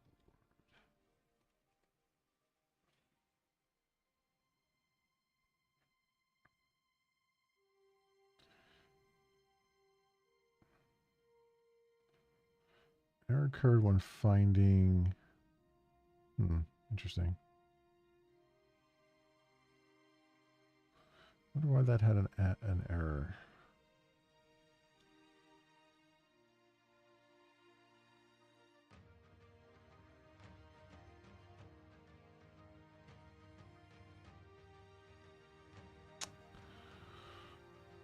I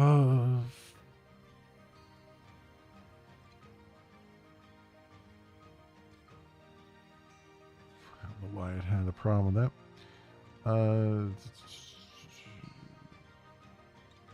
I notice I'm unable to access the camera quest directory. I wonder why that is, because it's had no problems accessing stuff before. It's just weird. Update.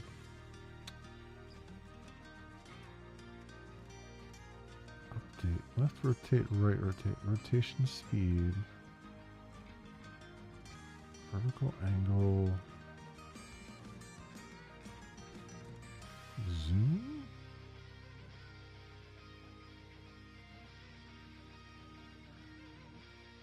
Relative to target.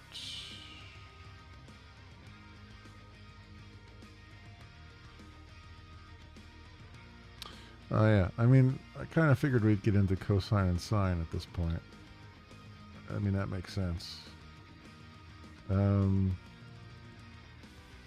See, it's this hardcore, like, this is where, like, this is not, I mean, it's not hardcore math, but it's enough math that I can't follow it.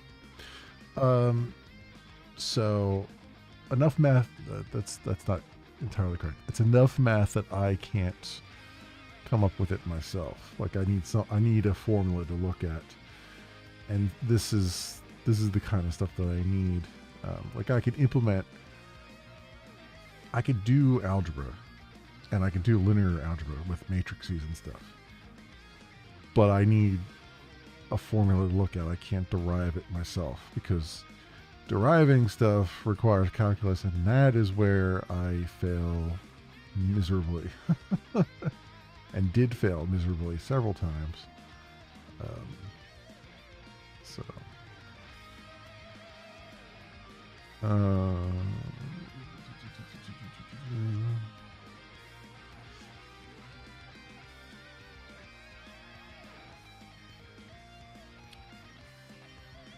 Zoom functionality adjusts the distance from the target. I mean, yeah, okay.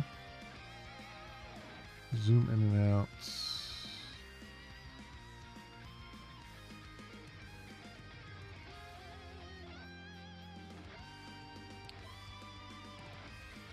Within a min and max distance. Interesting, okay.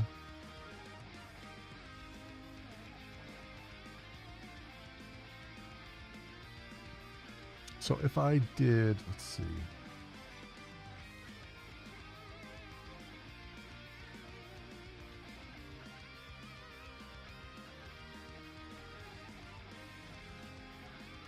Update rotation angles based on input.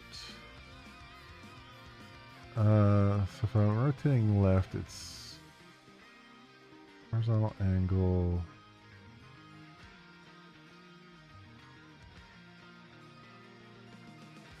Vertical angle. Rotation speed.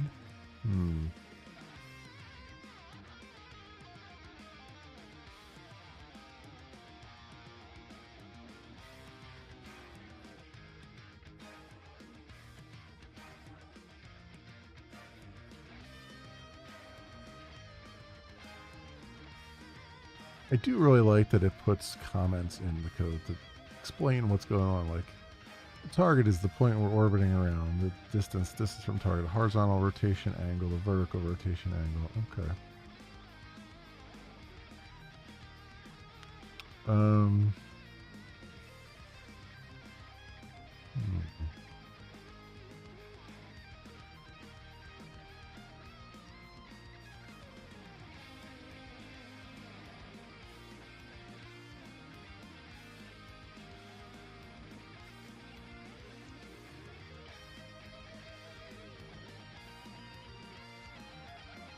Oh, interestingly, it doesn't let you rotate beyond 90 degrees, which I guess makes sense. They've actually hinted at 89 degrees.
So I see what happened there. It was looking at a different spot for the camera class than where mine was. So that's why I couldn't find it. Man, I'm sorry, folks. I gotta take another break real fast. Stomach issues at the moment. I'll be right back.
Okay, friends, I am back.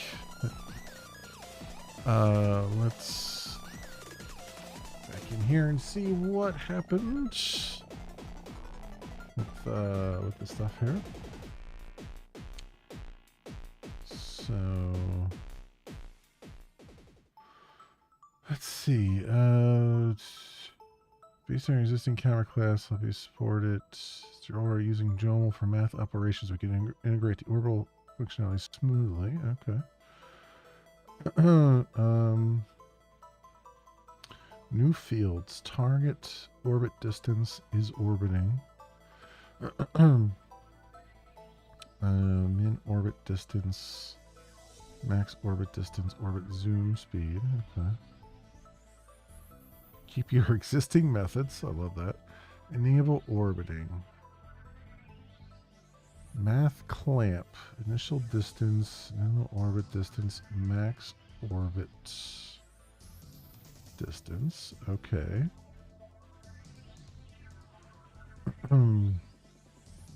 Is orbiting true? Update orbit position. I actually, you know, it's interesting that they've put an enable disable on there. I don't necessarily need that because I would rather just have the, you know,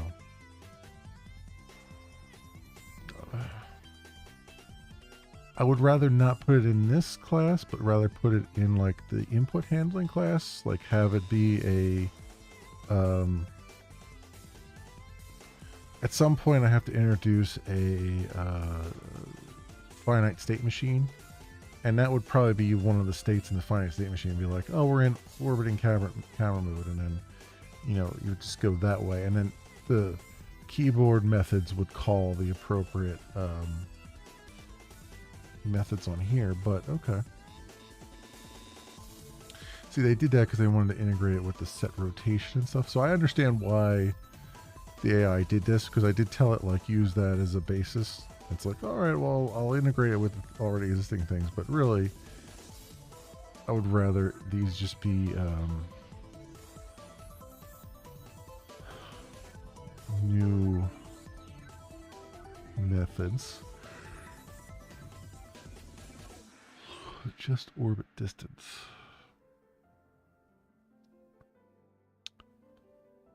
Update orbit positions. This is like the big deal.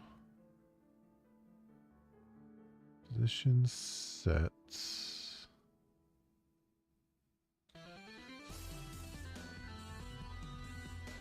Based on spherical coordinates. Okay. Update the view matrix to look at the target.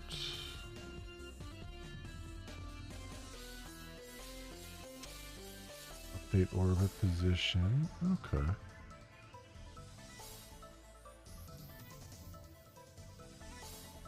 Delta time.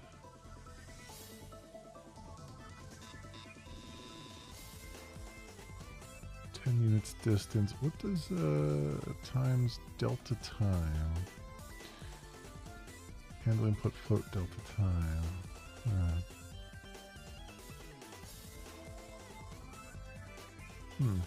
Okay.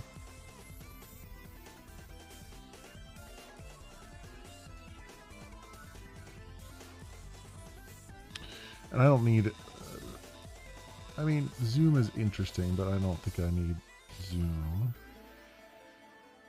Right, like what is that? Target, look at, target, translation, position.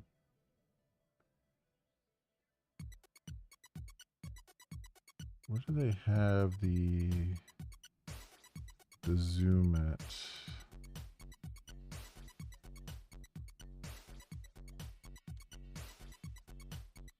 Adjust orbit distance.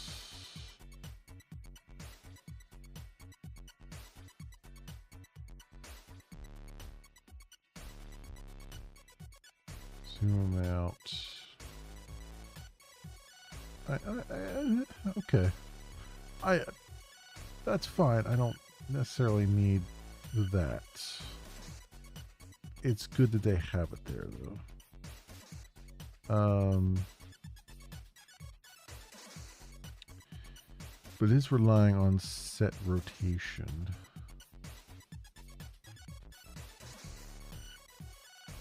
And add rotation.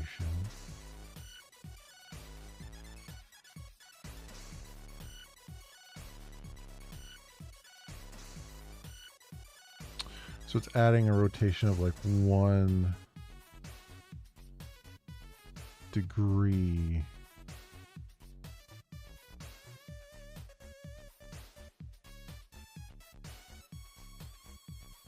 Delta time. What is delta?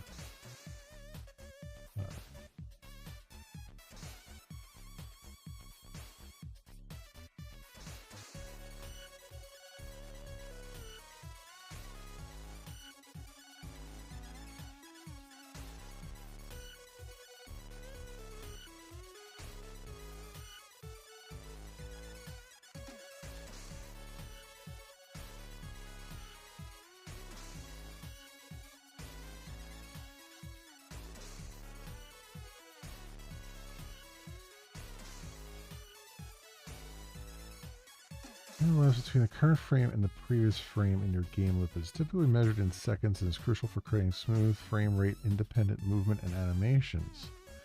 Which is why delta time is important. Frame rate independence. Without delta time, it moves faster on high FPS, slower on low FPS. Delta time, it moves at a consistent speed. Consistent physics and movement. I mean, for 1 second, we'll cover 10 units regardless of the frame rate. Okay. Implement delta time. Current time minus last frame time divided by 1,000,000 is doing nano time. Update game delta time. Move count 5 units per second.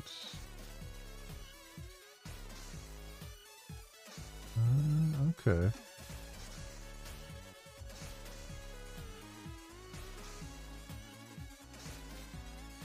I see.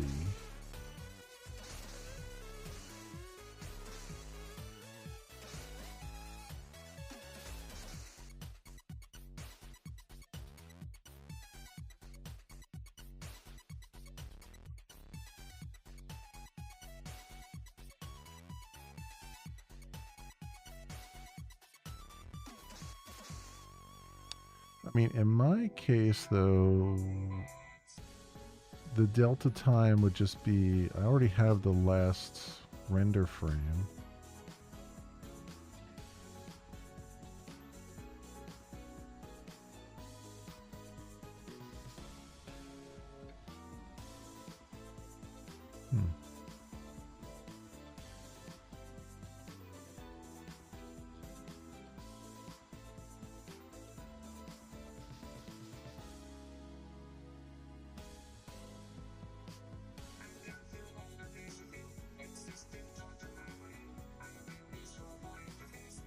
So they're rotating by 1 degree, but they're multiplying it by the delta time, so it doesn't go faster than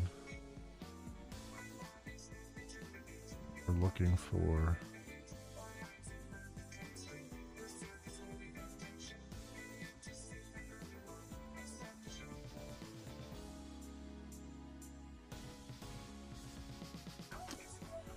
Interesting. Okay. So I want to do an orbiting camera. So we want to add target orbit distance.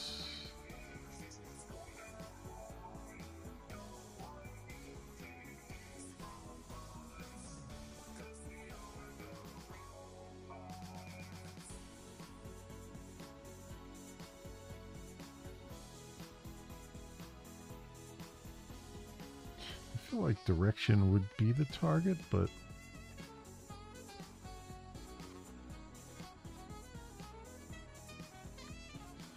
doesn't have to be. So let's do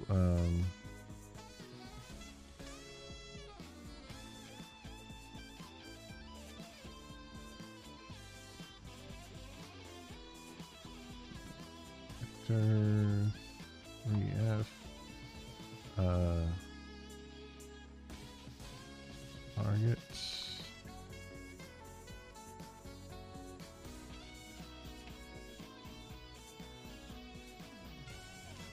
orbit distance.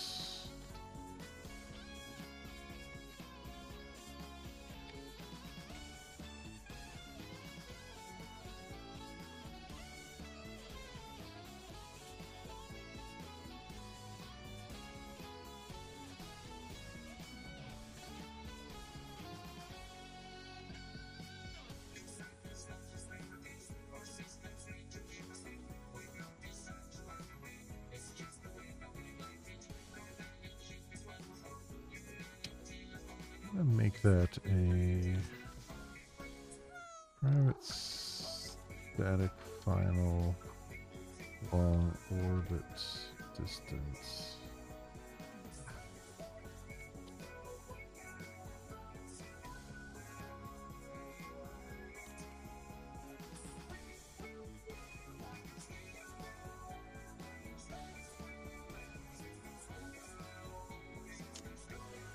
Final float orbit distance, and then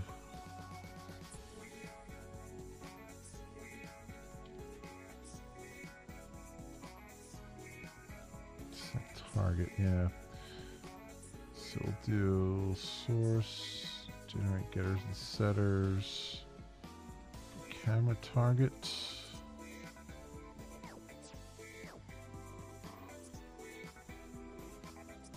Good, and then I want to do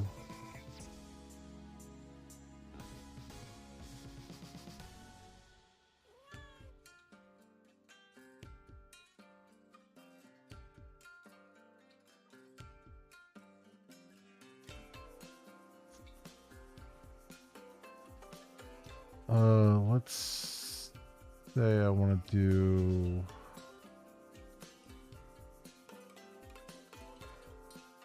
orbit right, orbit left. I'm going to do these as methods. So I'm going to say public void orbit right.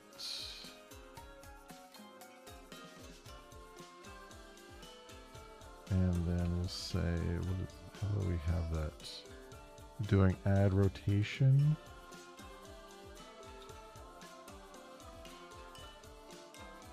So 0 and then increment.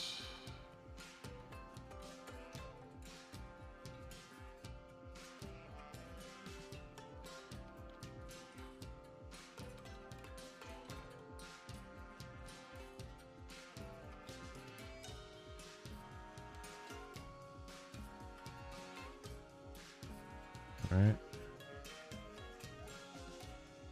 And then I have to do the updates. Why is it? Update.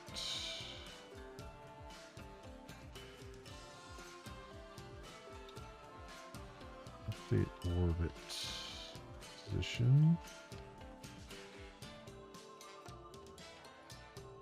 And they have what?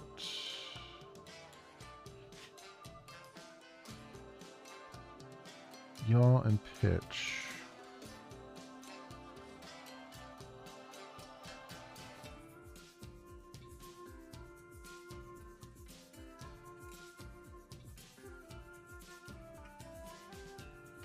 Okay.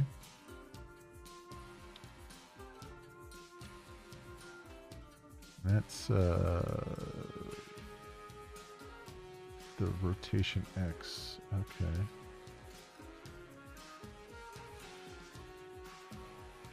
What do they do? Math 2 radians.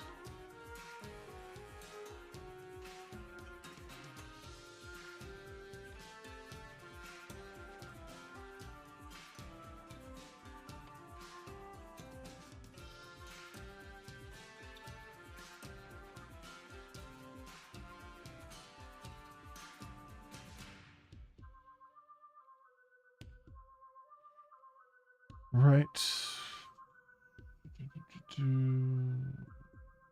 Oh wait, the pitch is X and the yaw is Y. Oops. Well, that would have been catastrophic. Okay. Horizontal distance times math cosine. Okay. Float distance. Math that. What did it say? Oh no, wait. Horizontal distance is float orbit distance times. Okay, never mind.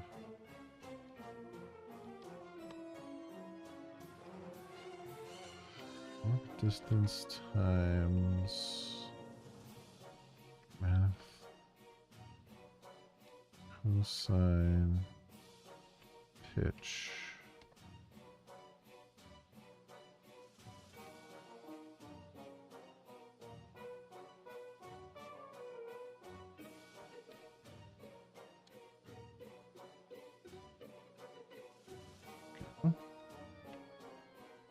And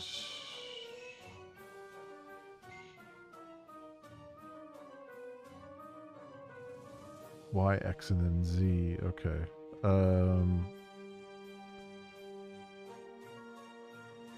We'll do X, Y, and then Z, but I'll just have to make sure I do it right here.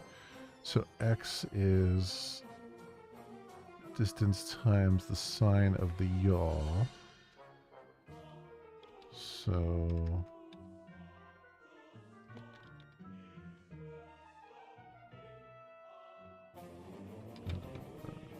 distance times sine of the yaw.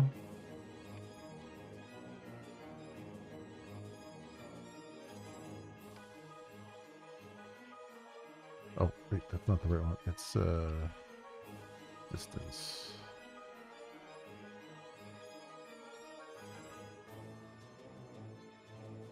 And Y is the orbit distance. That's math sine pitch.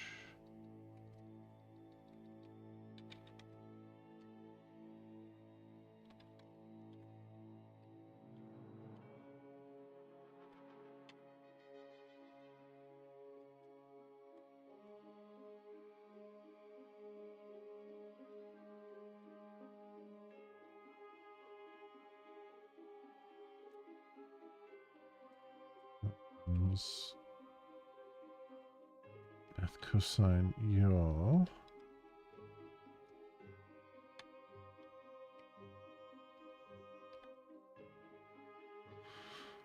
Okay. And then update position relative to target.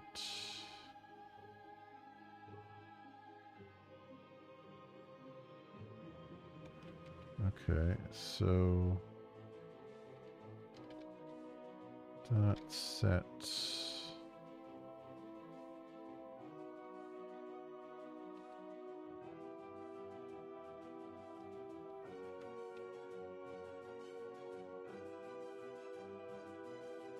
target.x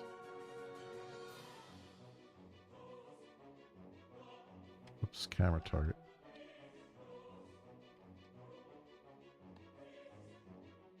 Plus X Y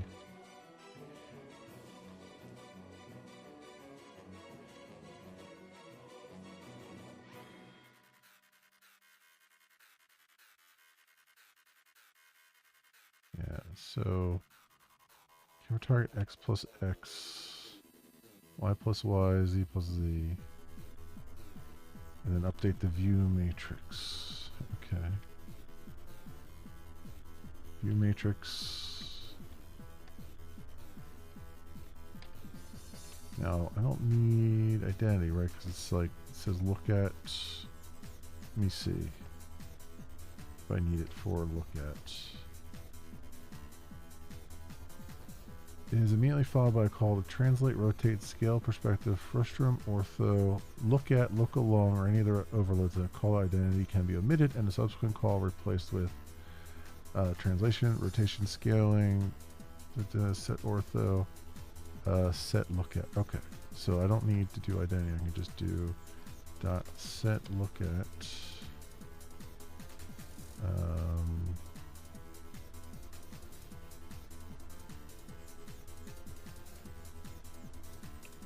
What do they have here? Position, target, vector 3F. So position, target,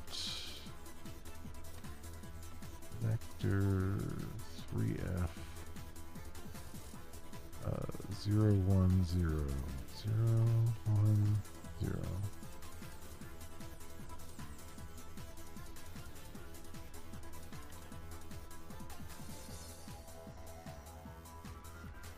Okay, so then we do this, we say updates orbit position. Okay, public void orbit left.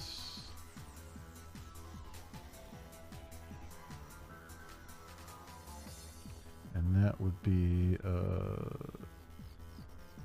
a negative 1, 0, negative 1.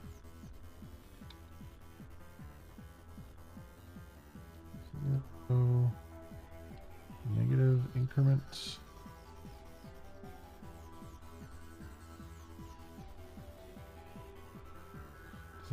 Does that actually work?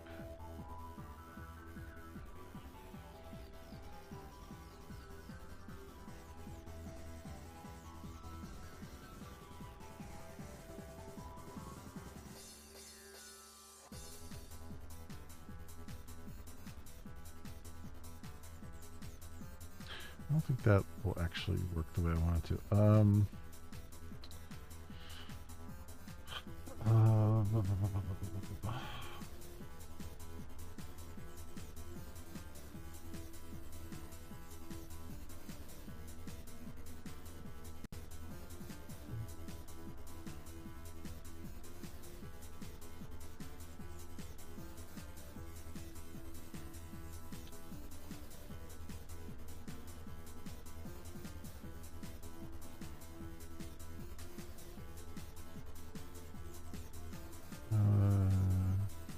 Turns the negation of the argument.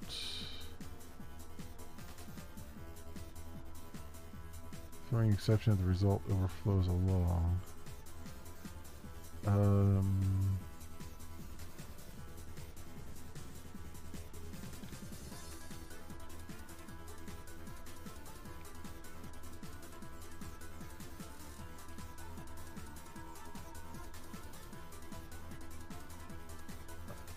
Yeah, I can just multiply it by -1, but just out of curiosity.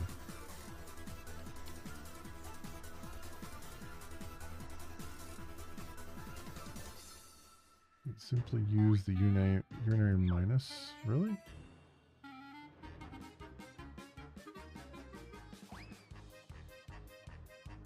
Does that actually work?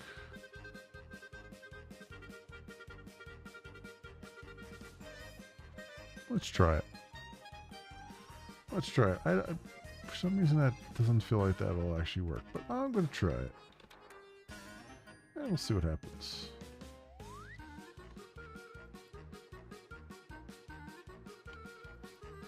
Public void orbit up.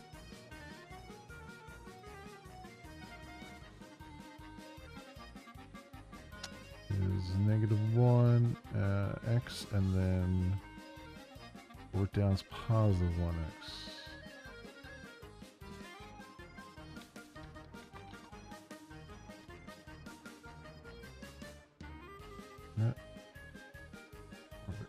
Orbit up is just doing add rotation, right? Yes.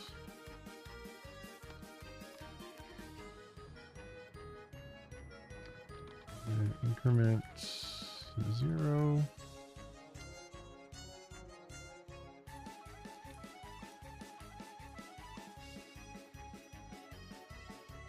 down.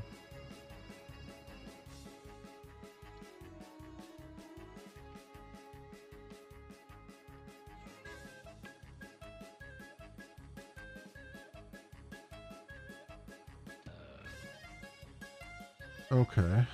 I'm going to do it without the delta time, because I'm doing that anyway without the delta time. But I get why it's there. And it is something we'll have to look at. And I'm not going to worry about adjusting the orbit distance. Okay, so we have that. So then, if I go over to here,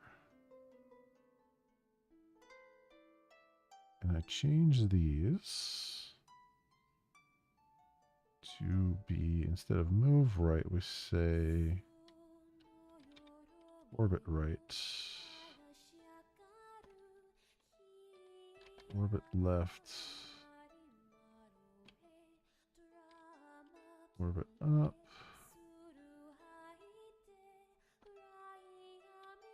orbit down. Now, I expect that as soon as I start to do the orbit, it's going to snap the camera back to 10. So it's going to look kind of weird when it starts, but I'm not worried about that at the moment. I just want to see if it works. Let's see. So, yeah. Yeah, it's spun it way back. And it's really slow, but okay. All right. What I can do is we can pull that in a bit and make it go a little bit faster. I wonder if I movement increment. Where's my movement increment at? All right, let's do this as, we could do it as one degree, I think, and come over to here. Not there. Where was I at?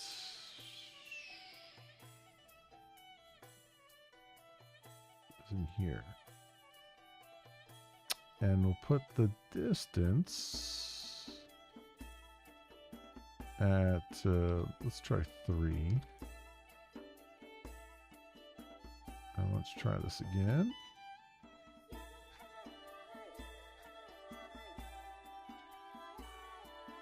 Okay. So it's not, I'm not pointing at, I didn't set the target, that's what it is. Gotcha. Gotcha.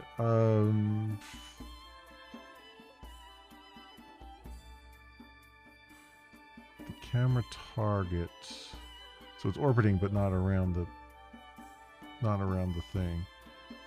So this actually can be, I think, 2.0. And then I need,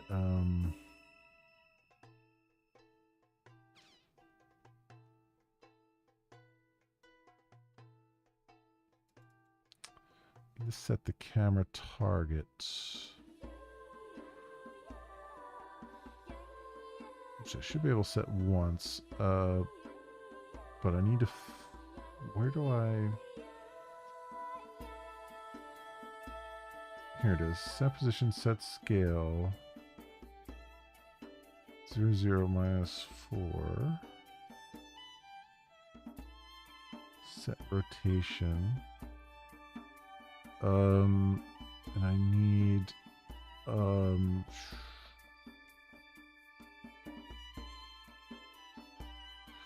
where do I make the camera at?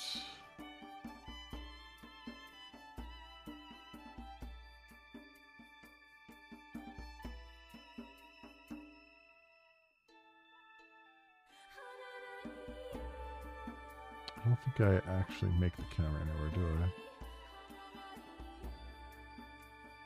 I just say new camera, which I think sets certain things. No, it doesn't. Okay.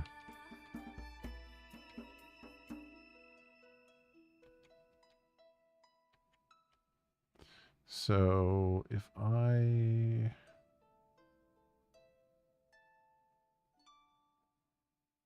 So that's the position, right? So I should be able to say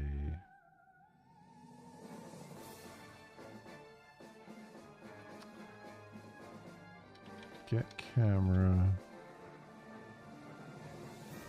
set camera target, new vector 3F, 0, 0, -4 maybe? 0, 0, -4.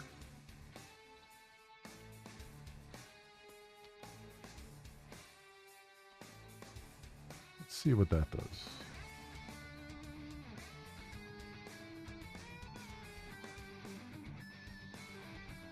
I'm a lot closer. Hang on. So this should be distance of 4, maybe.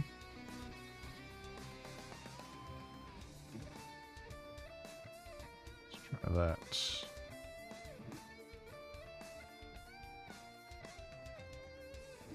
Yep, there we go. There we go. Now we're seeing some stuff. All right, then we can go orbit around this. Ooh, ooh, okay, that was interesting. I think it hit the...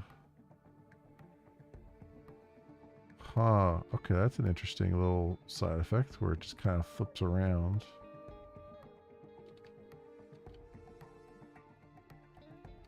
Was that the clamping that it was doing? Because I didn't do that, did I? Where was that at?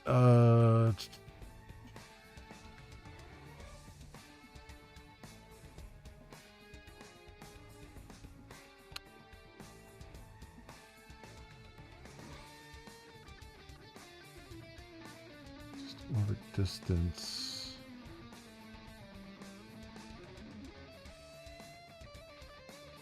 Vector.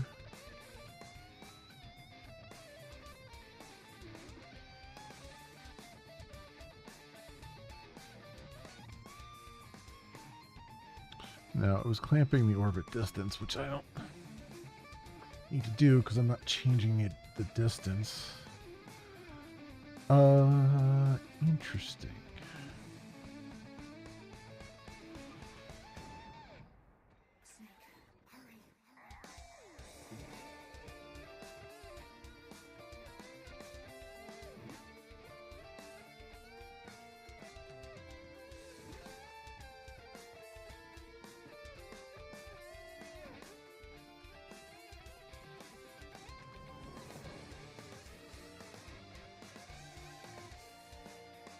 I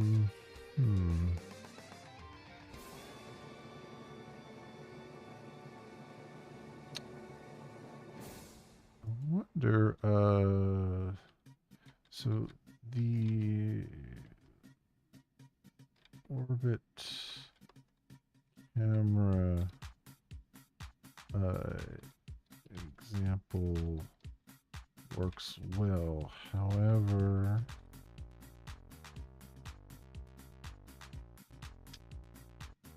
it appears to flip.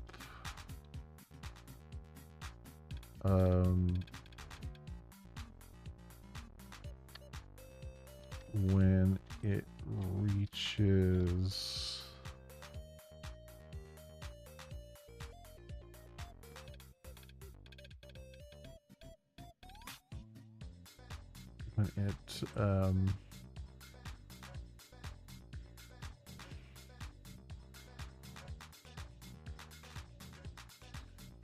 reaches 90 degrees above the model.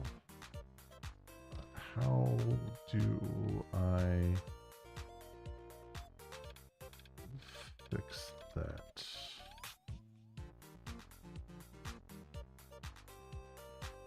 I don't know if I've said that correctly.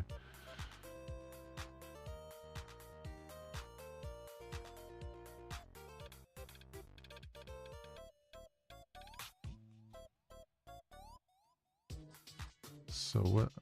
The camera flipping issue at 90 degrees or negative 90 degrees is a common problem in orbital cameras known as gimbal lock. We can fix this by adding pitch constraints to prevent the camera from reaching exact vertical positions. I don't know if I want to do that.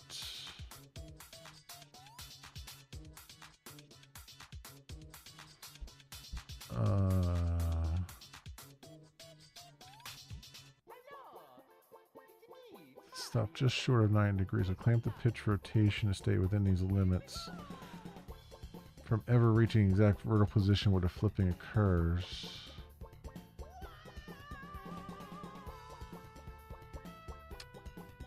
Huh.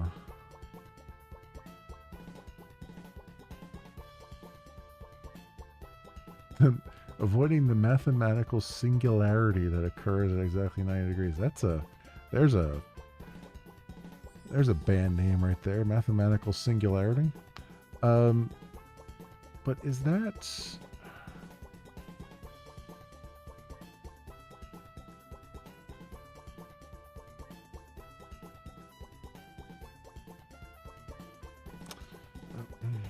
Is there a way to...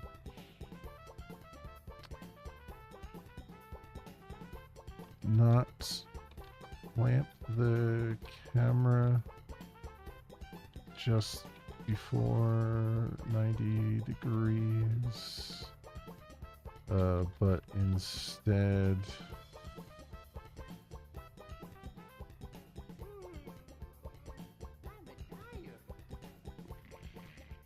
rotate the view of the camera such that it does not make the model appear as though it has flipped on its axis as the camera passes over it.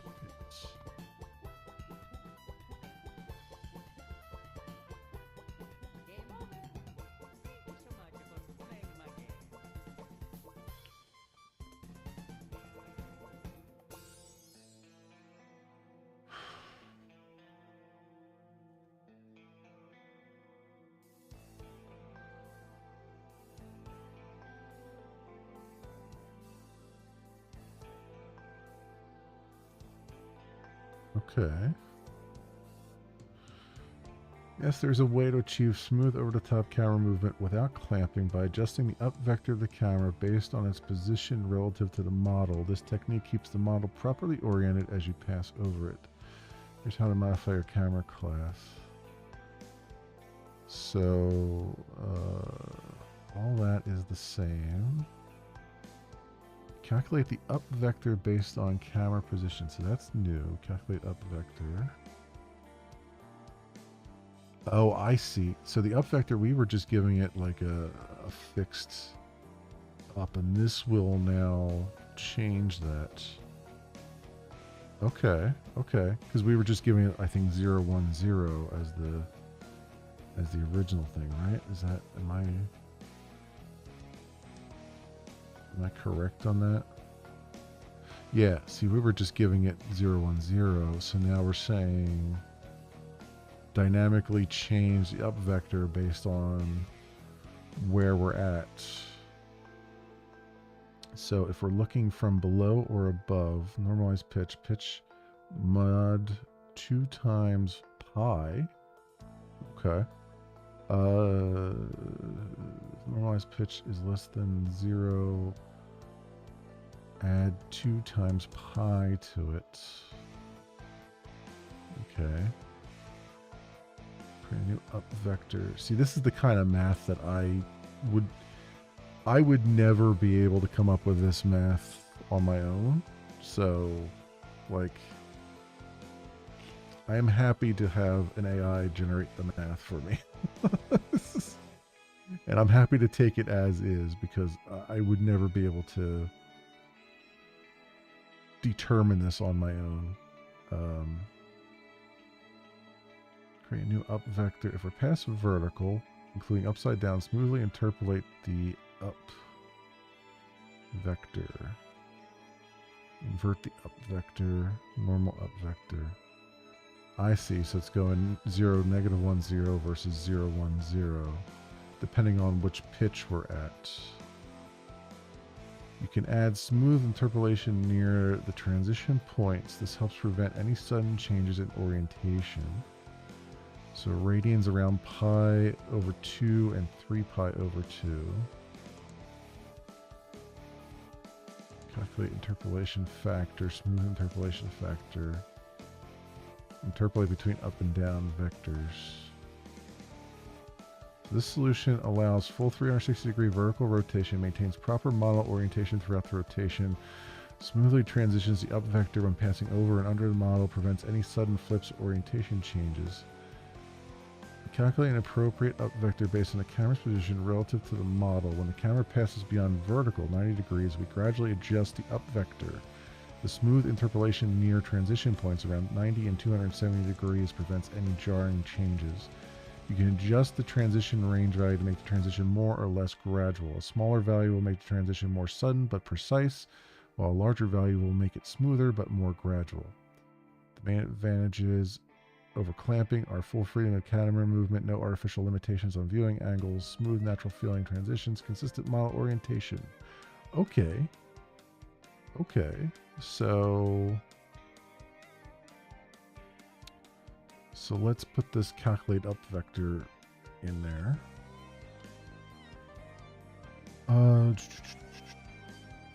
That up here. Private void calculate camera up vector. That take a grammar pitch.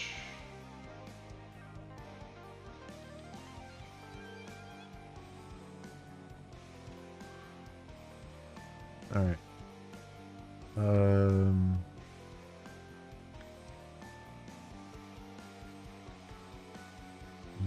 we looking from below or above?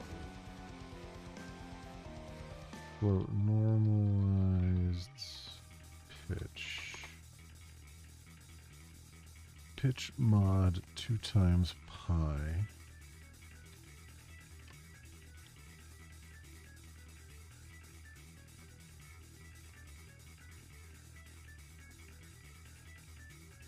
And that is I gotta convert pi to a float.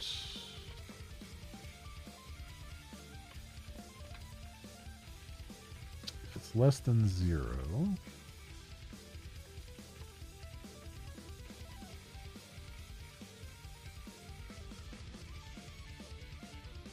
then it's increment it by 2 times math.pi.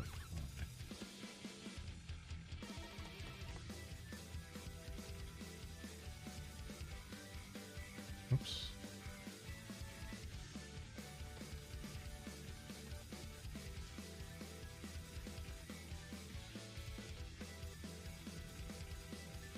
Okay, up vector. Oh, we actually return up vector here.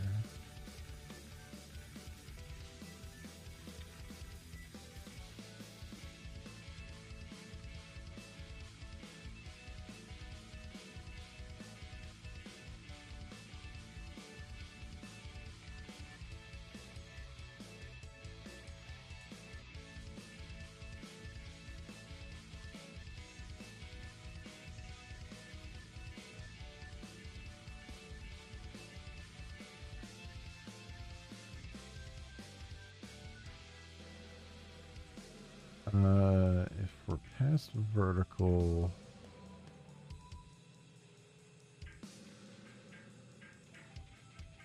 okay, so interpolate the up. So we'll just say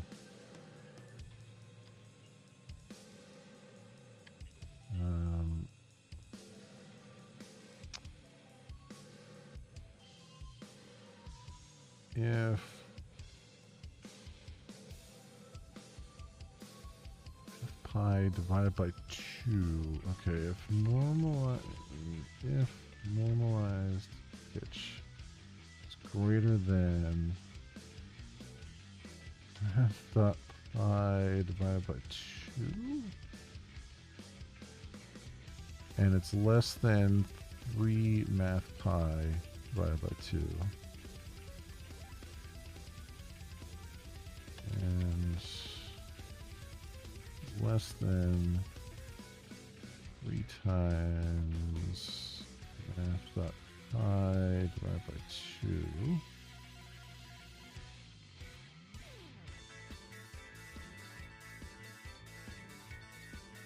So this is below.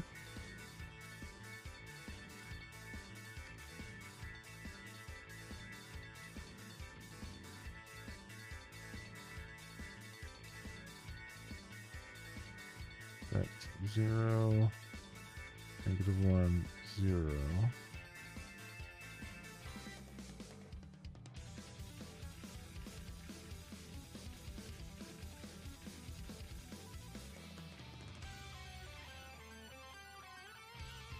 Above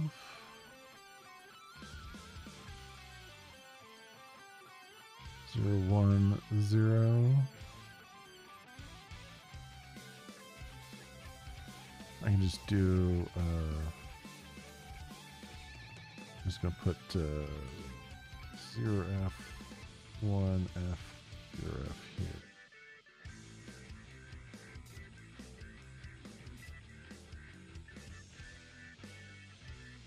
Interpolation if we're below the model.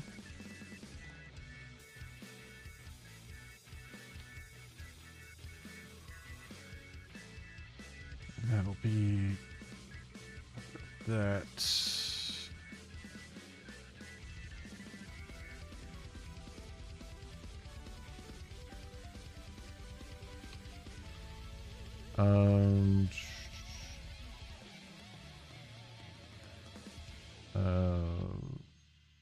Smooth interpolation.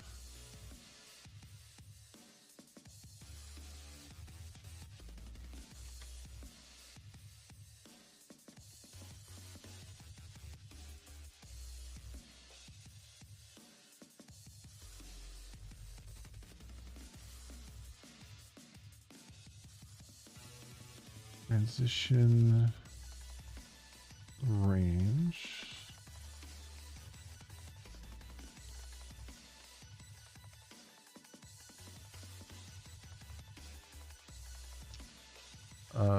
What did it say about transition range?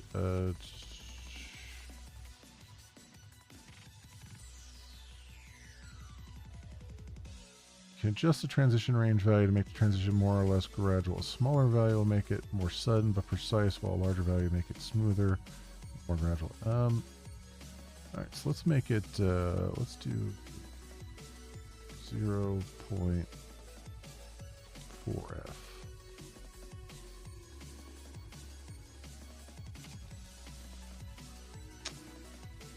And if the absolute value of the normalized pitch minus math pi over 2 is less than a transition range, or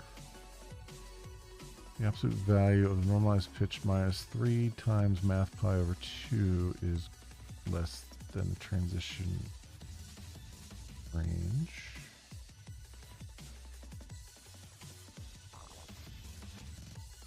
They're both supposed to be less than, huh? Okay.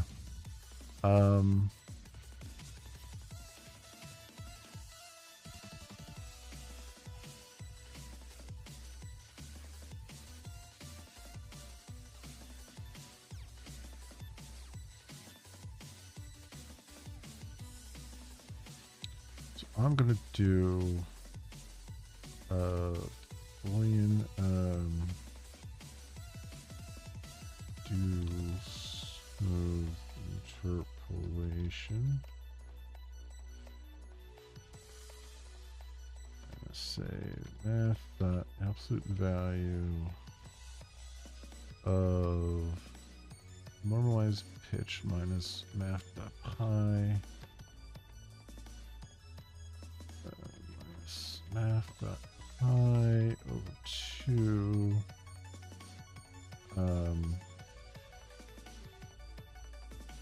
is less than transition range or math ABS normalized pitch minus 3 times math.pi divided by 2 is less than transition range.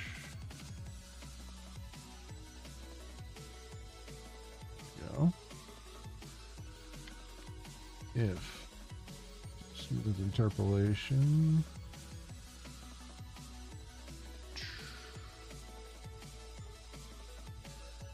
calculate the interpolation factor.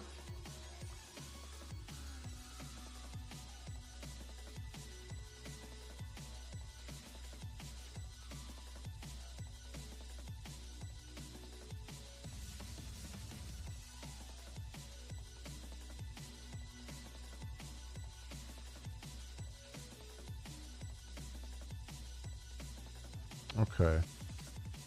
Let's break this up a little bit more because there's no reason to do that calculation a second time. Do I have normalized pitch is greater than, less than, okay.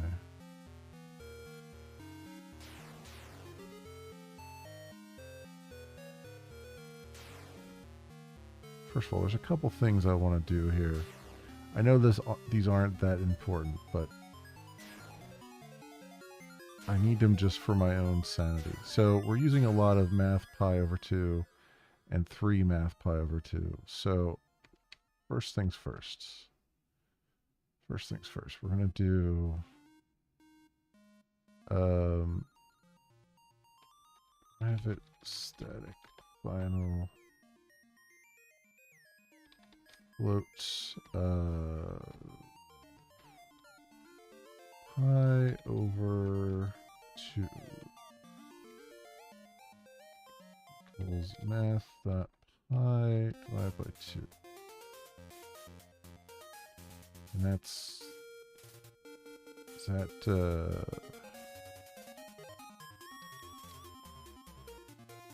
float? It is ultimately a float, right?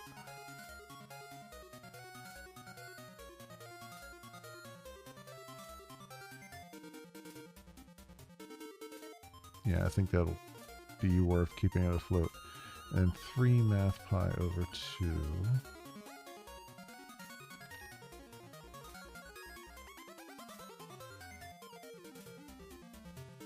3 pi over 2.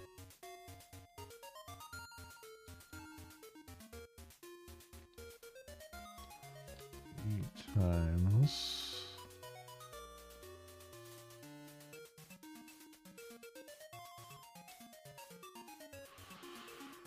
okay.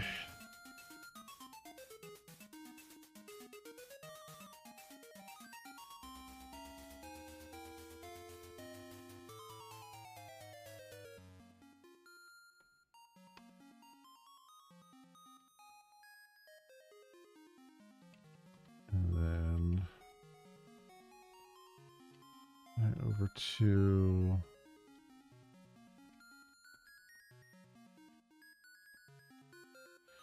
And then as far as this goes,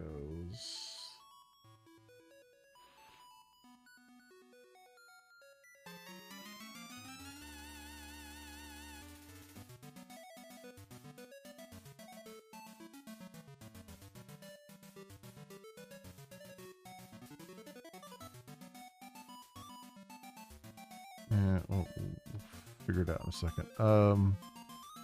Let's just do pi over 2. And then e pi over 2. And what I'm going to do is say,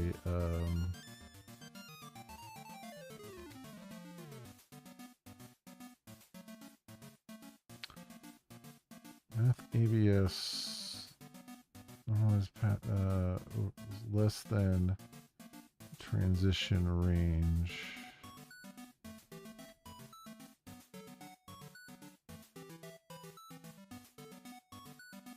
So I'm going to say Boolean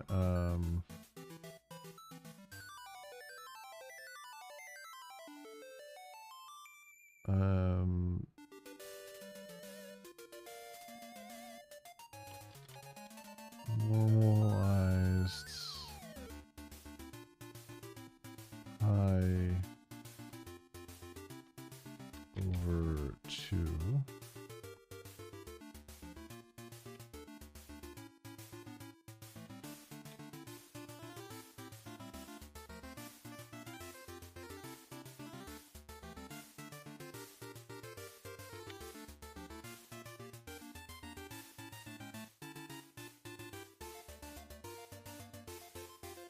Okay. So I don't have to do that again and have to keep that, you know, as you're reading it, it's nice to know that they're all the same.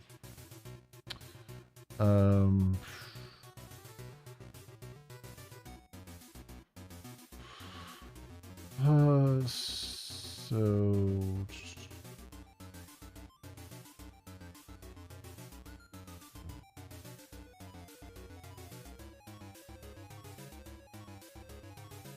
T minus 0.5. Where are these magic numbers coming from? The 0.5 plus 0.5 times...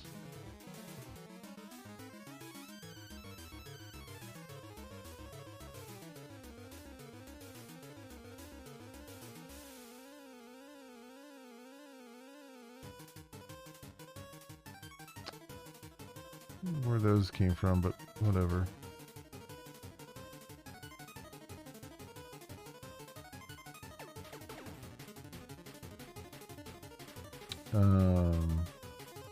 So interpolation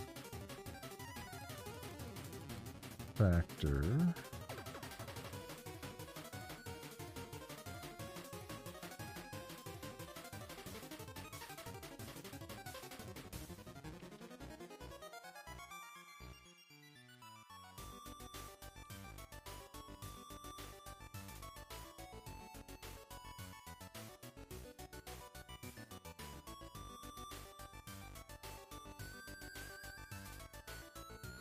equals 0 if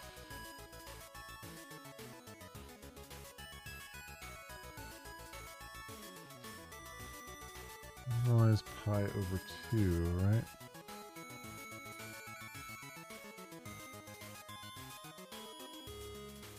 T normalized pitch.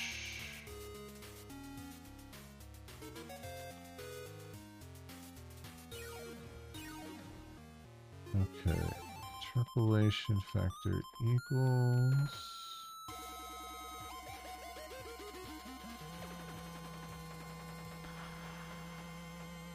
normalized pitch minus, okay,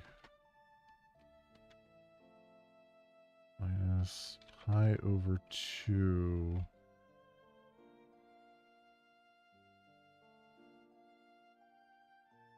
minus transition range.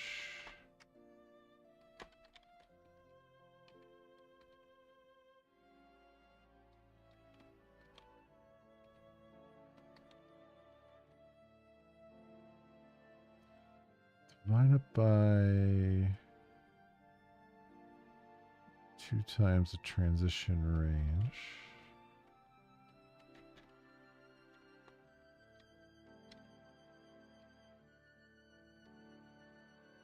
Okay, else equals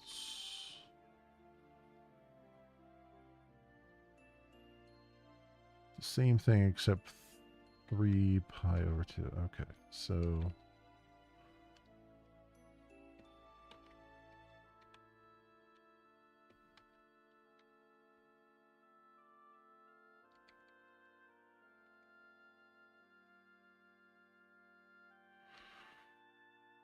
Okay. And then smooth it out.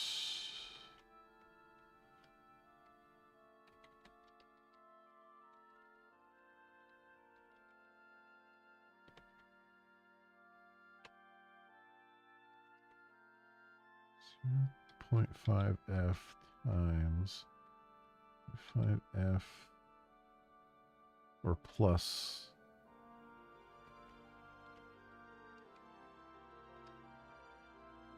5f times the sine of that minus 0.5 times pi.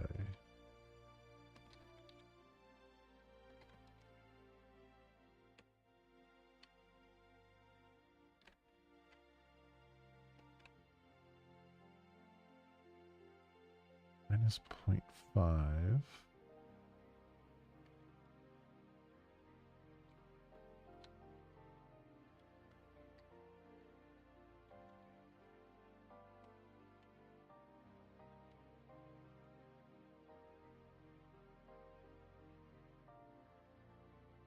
Okay, and then up vector set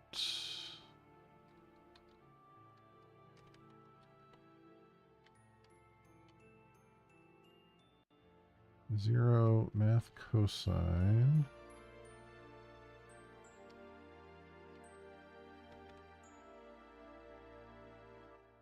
interpolation factor times pi and then 0.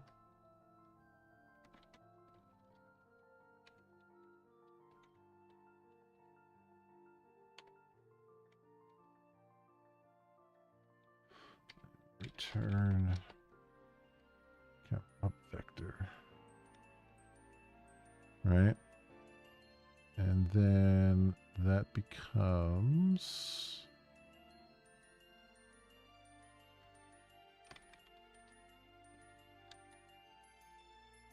camera up vector equals calculate camera up vector from the pitch. And then that becomes this parameter here.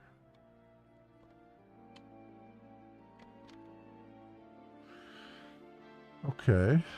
Well, let's see what that did.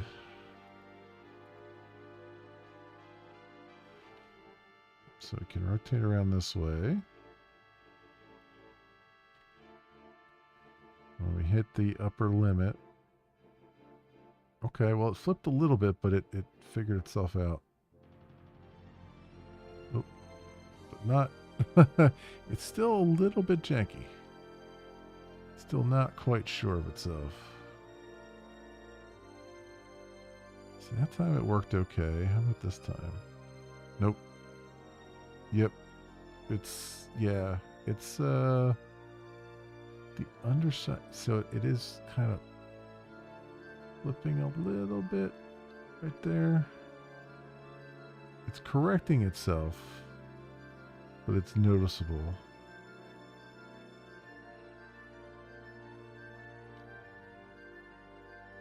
And for some reason, the down, when I'm underneath, it's a longer period there. So I wonder,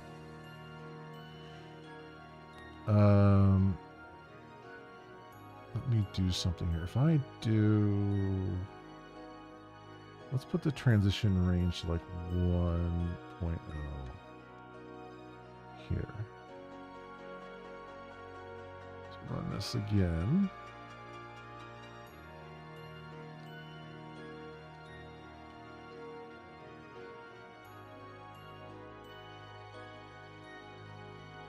Okay, it still flipped, but it oh.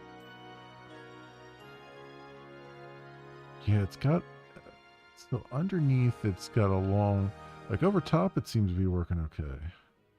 I mean, it does transition a little bit there still.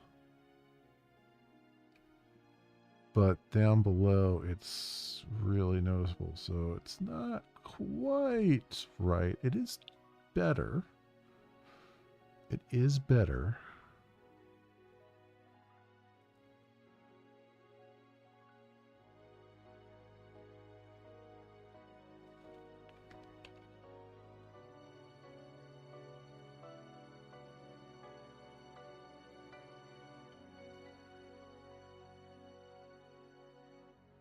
What if I put it to the 0.1 that they have there, just out of curiosity? Because there's a couple magic numbers here, and I'm wondering if those are all based off of that.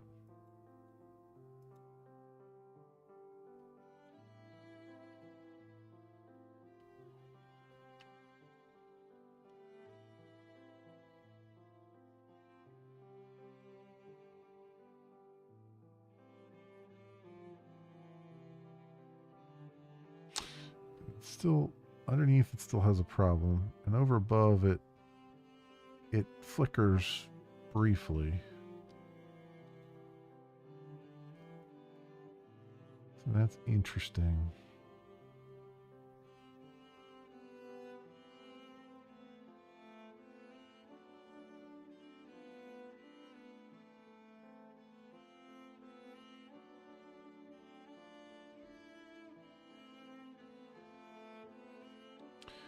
So I wonder if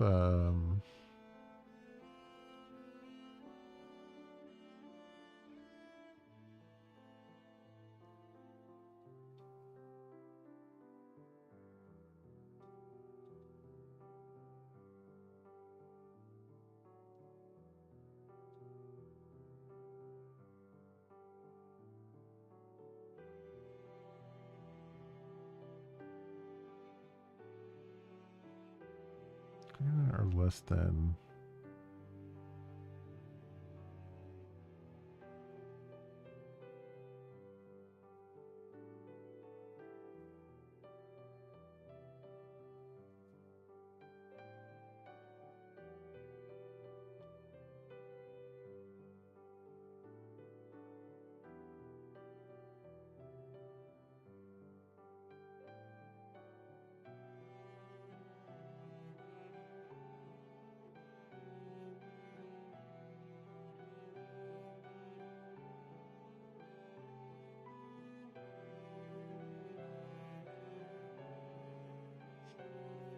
I find it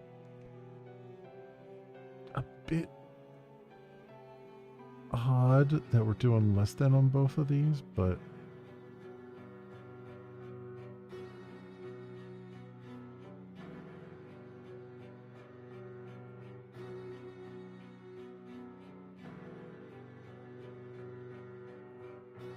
no, I guess that makes sense because we're saying transition range. If it's less than 0.1 degree, then do that. I guess that makes sense.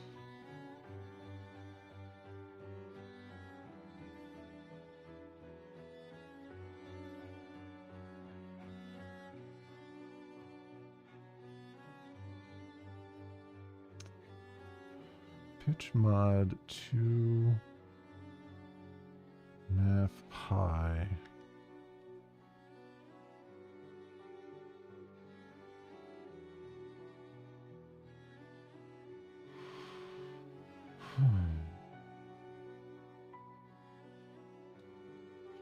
Which is less than 0.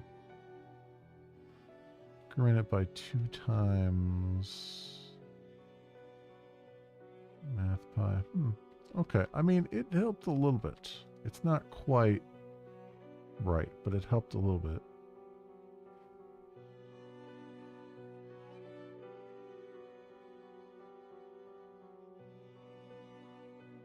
So that's the thing. Okay, not bad. I mean, we've made a lot of progress today.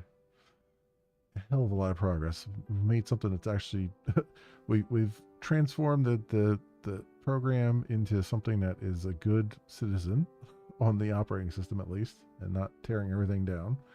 So that's good. And we got rotations in. We got an orbit camera going, and you know, it's got a little bit of a issue with gimbal lock, but you know, otherwise it's working really well. So cool things here. Let's go and commit what we've got, and we'll say orbit camera implemented with some gimbal lock issues. But otherwise it's good here. So get that out there. All right. That will do it for me for right now, my friends. I was going to maybe stream tonight, but it's almost 9 o'clock now, so I guess that's not going to be the case. I might stream tomorrow. We'll see if I'm up to it. But yeah, that'll do it for me for tonight, my friends. Thank you so much, everyone, for watching. I hope everyone has an excellent morning, afternoon, or evening, depending on what it is for you, and hope to see you back here again in the future for some more stuff, whatever happens to suit your fancy. Until then, see you, bye.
How many assholes we got on this ship anyhow? Yo!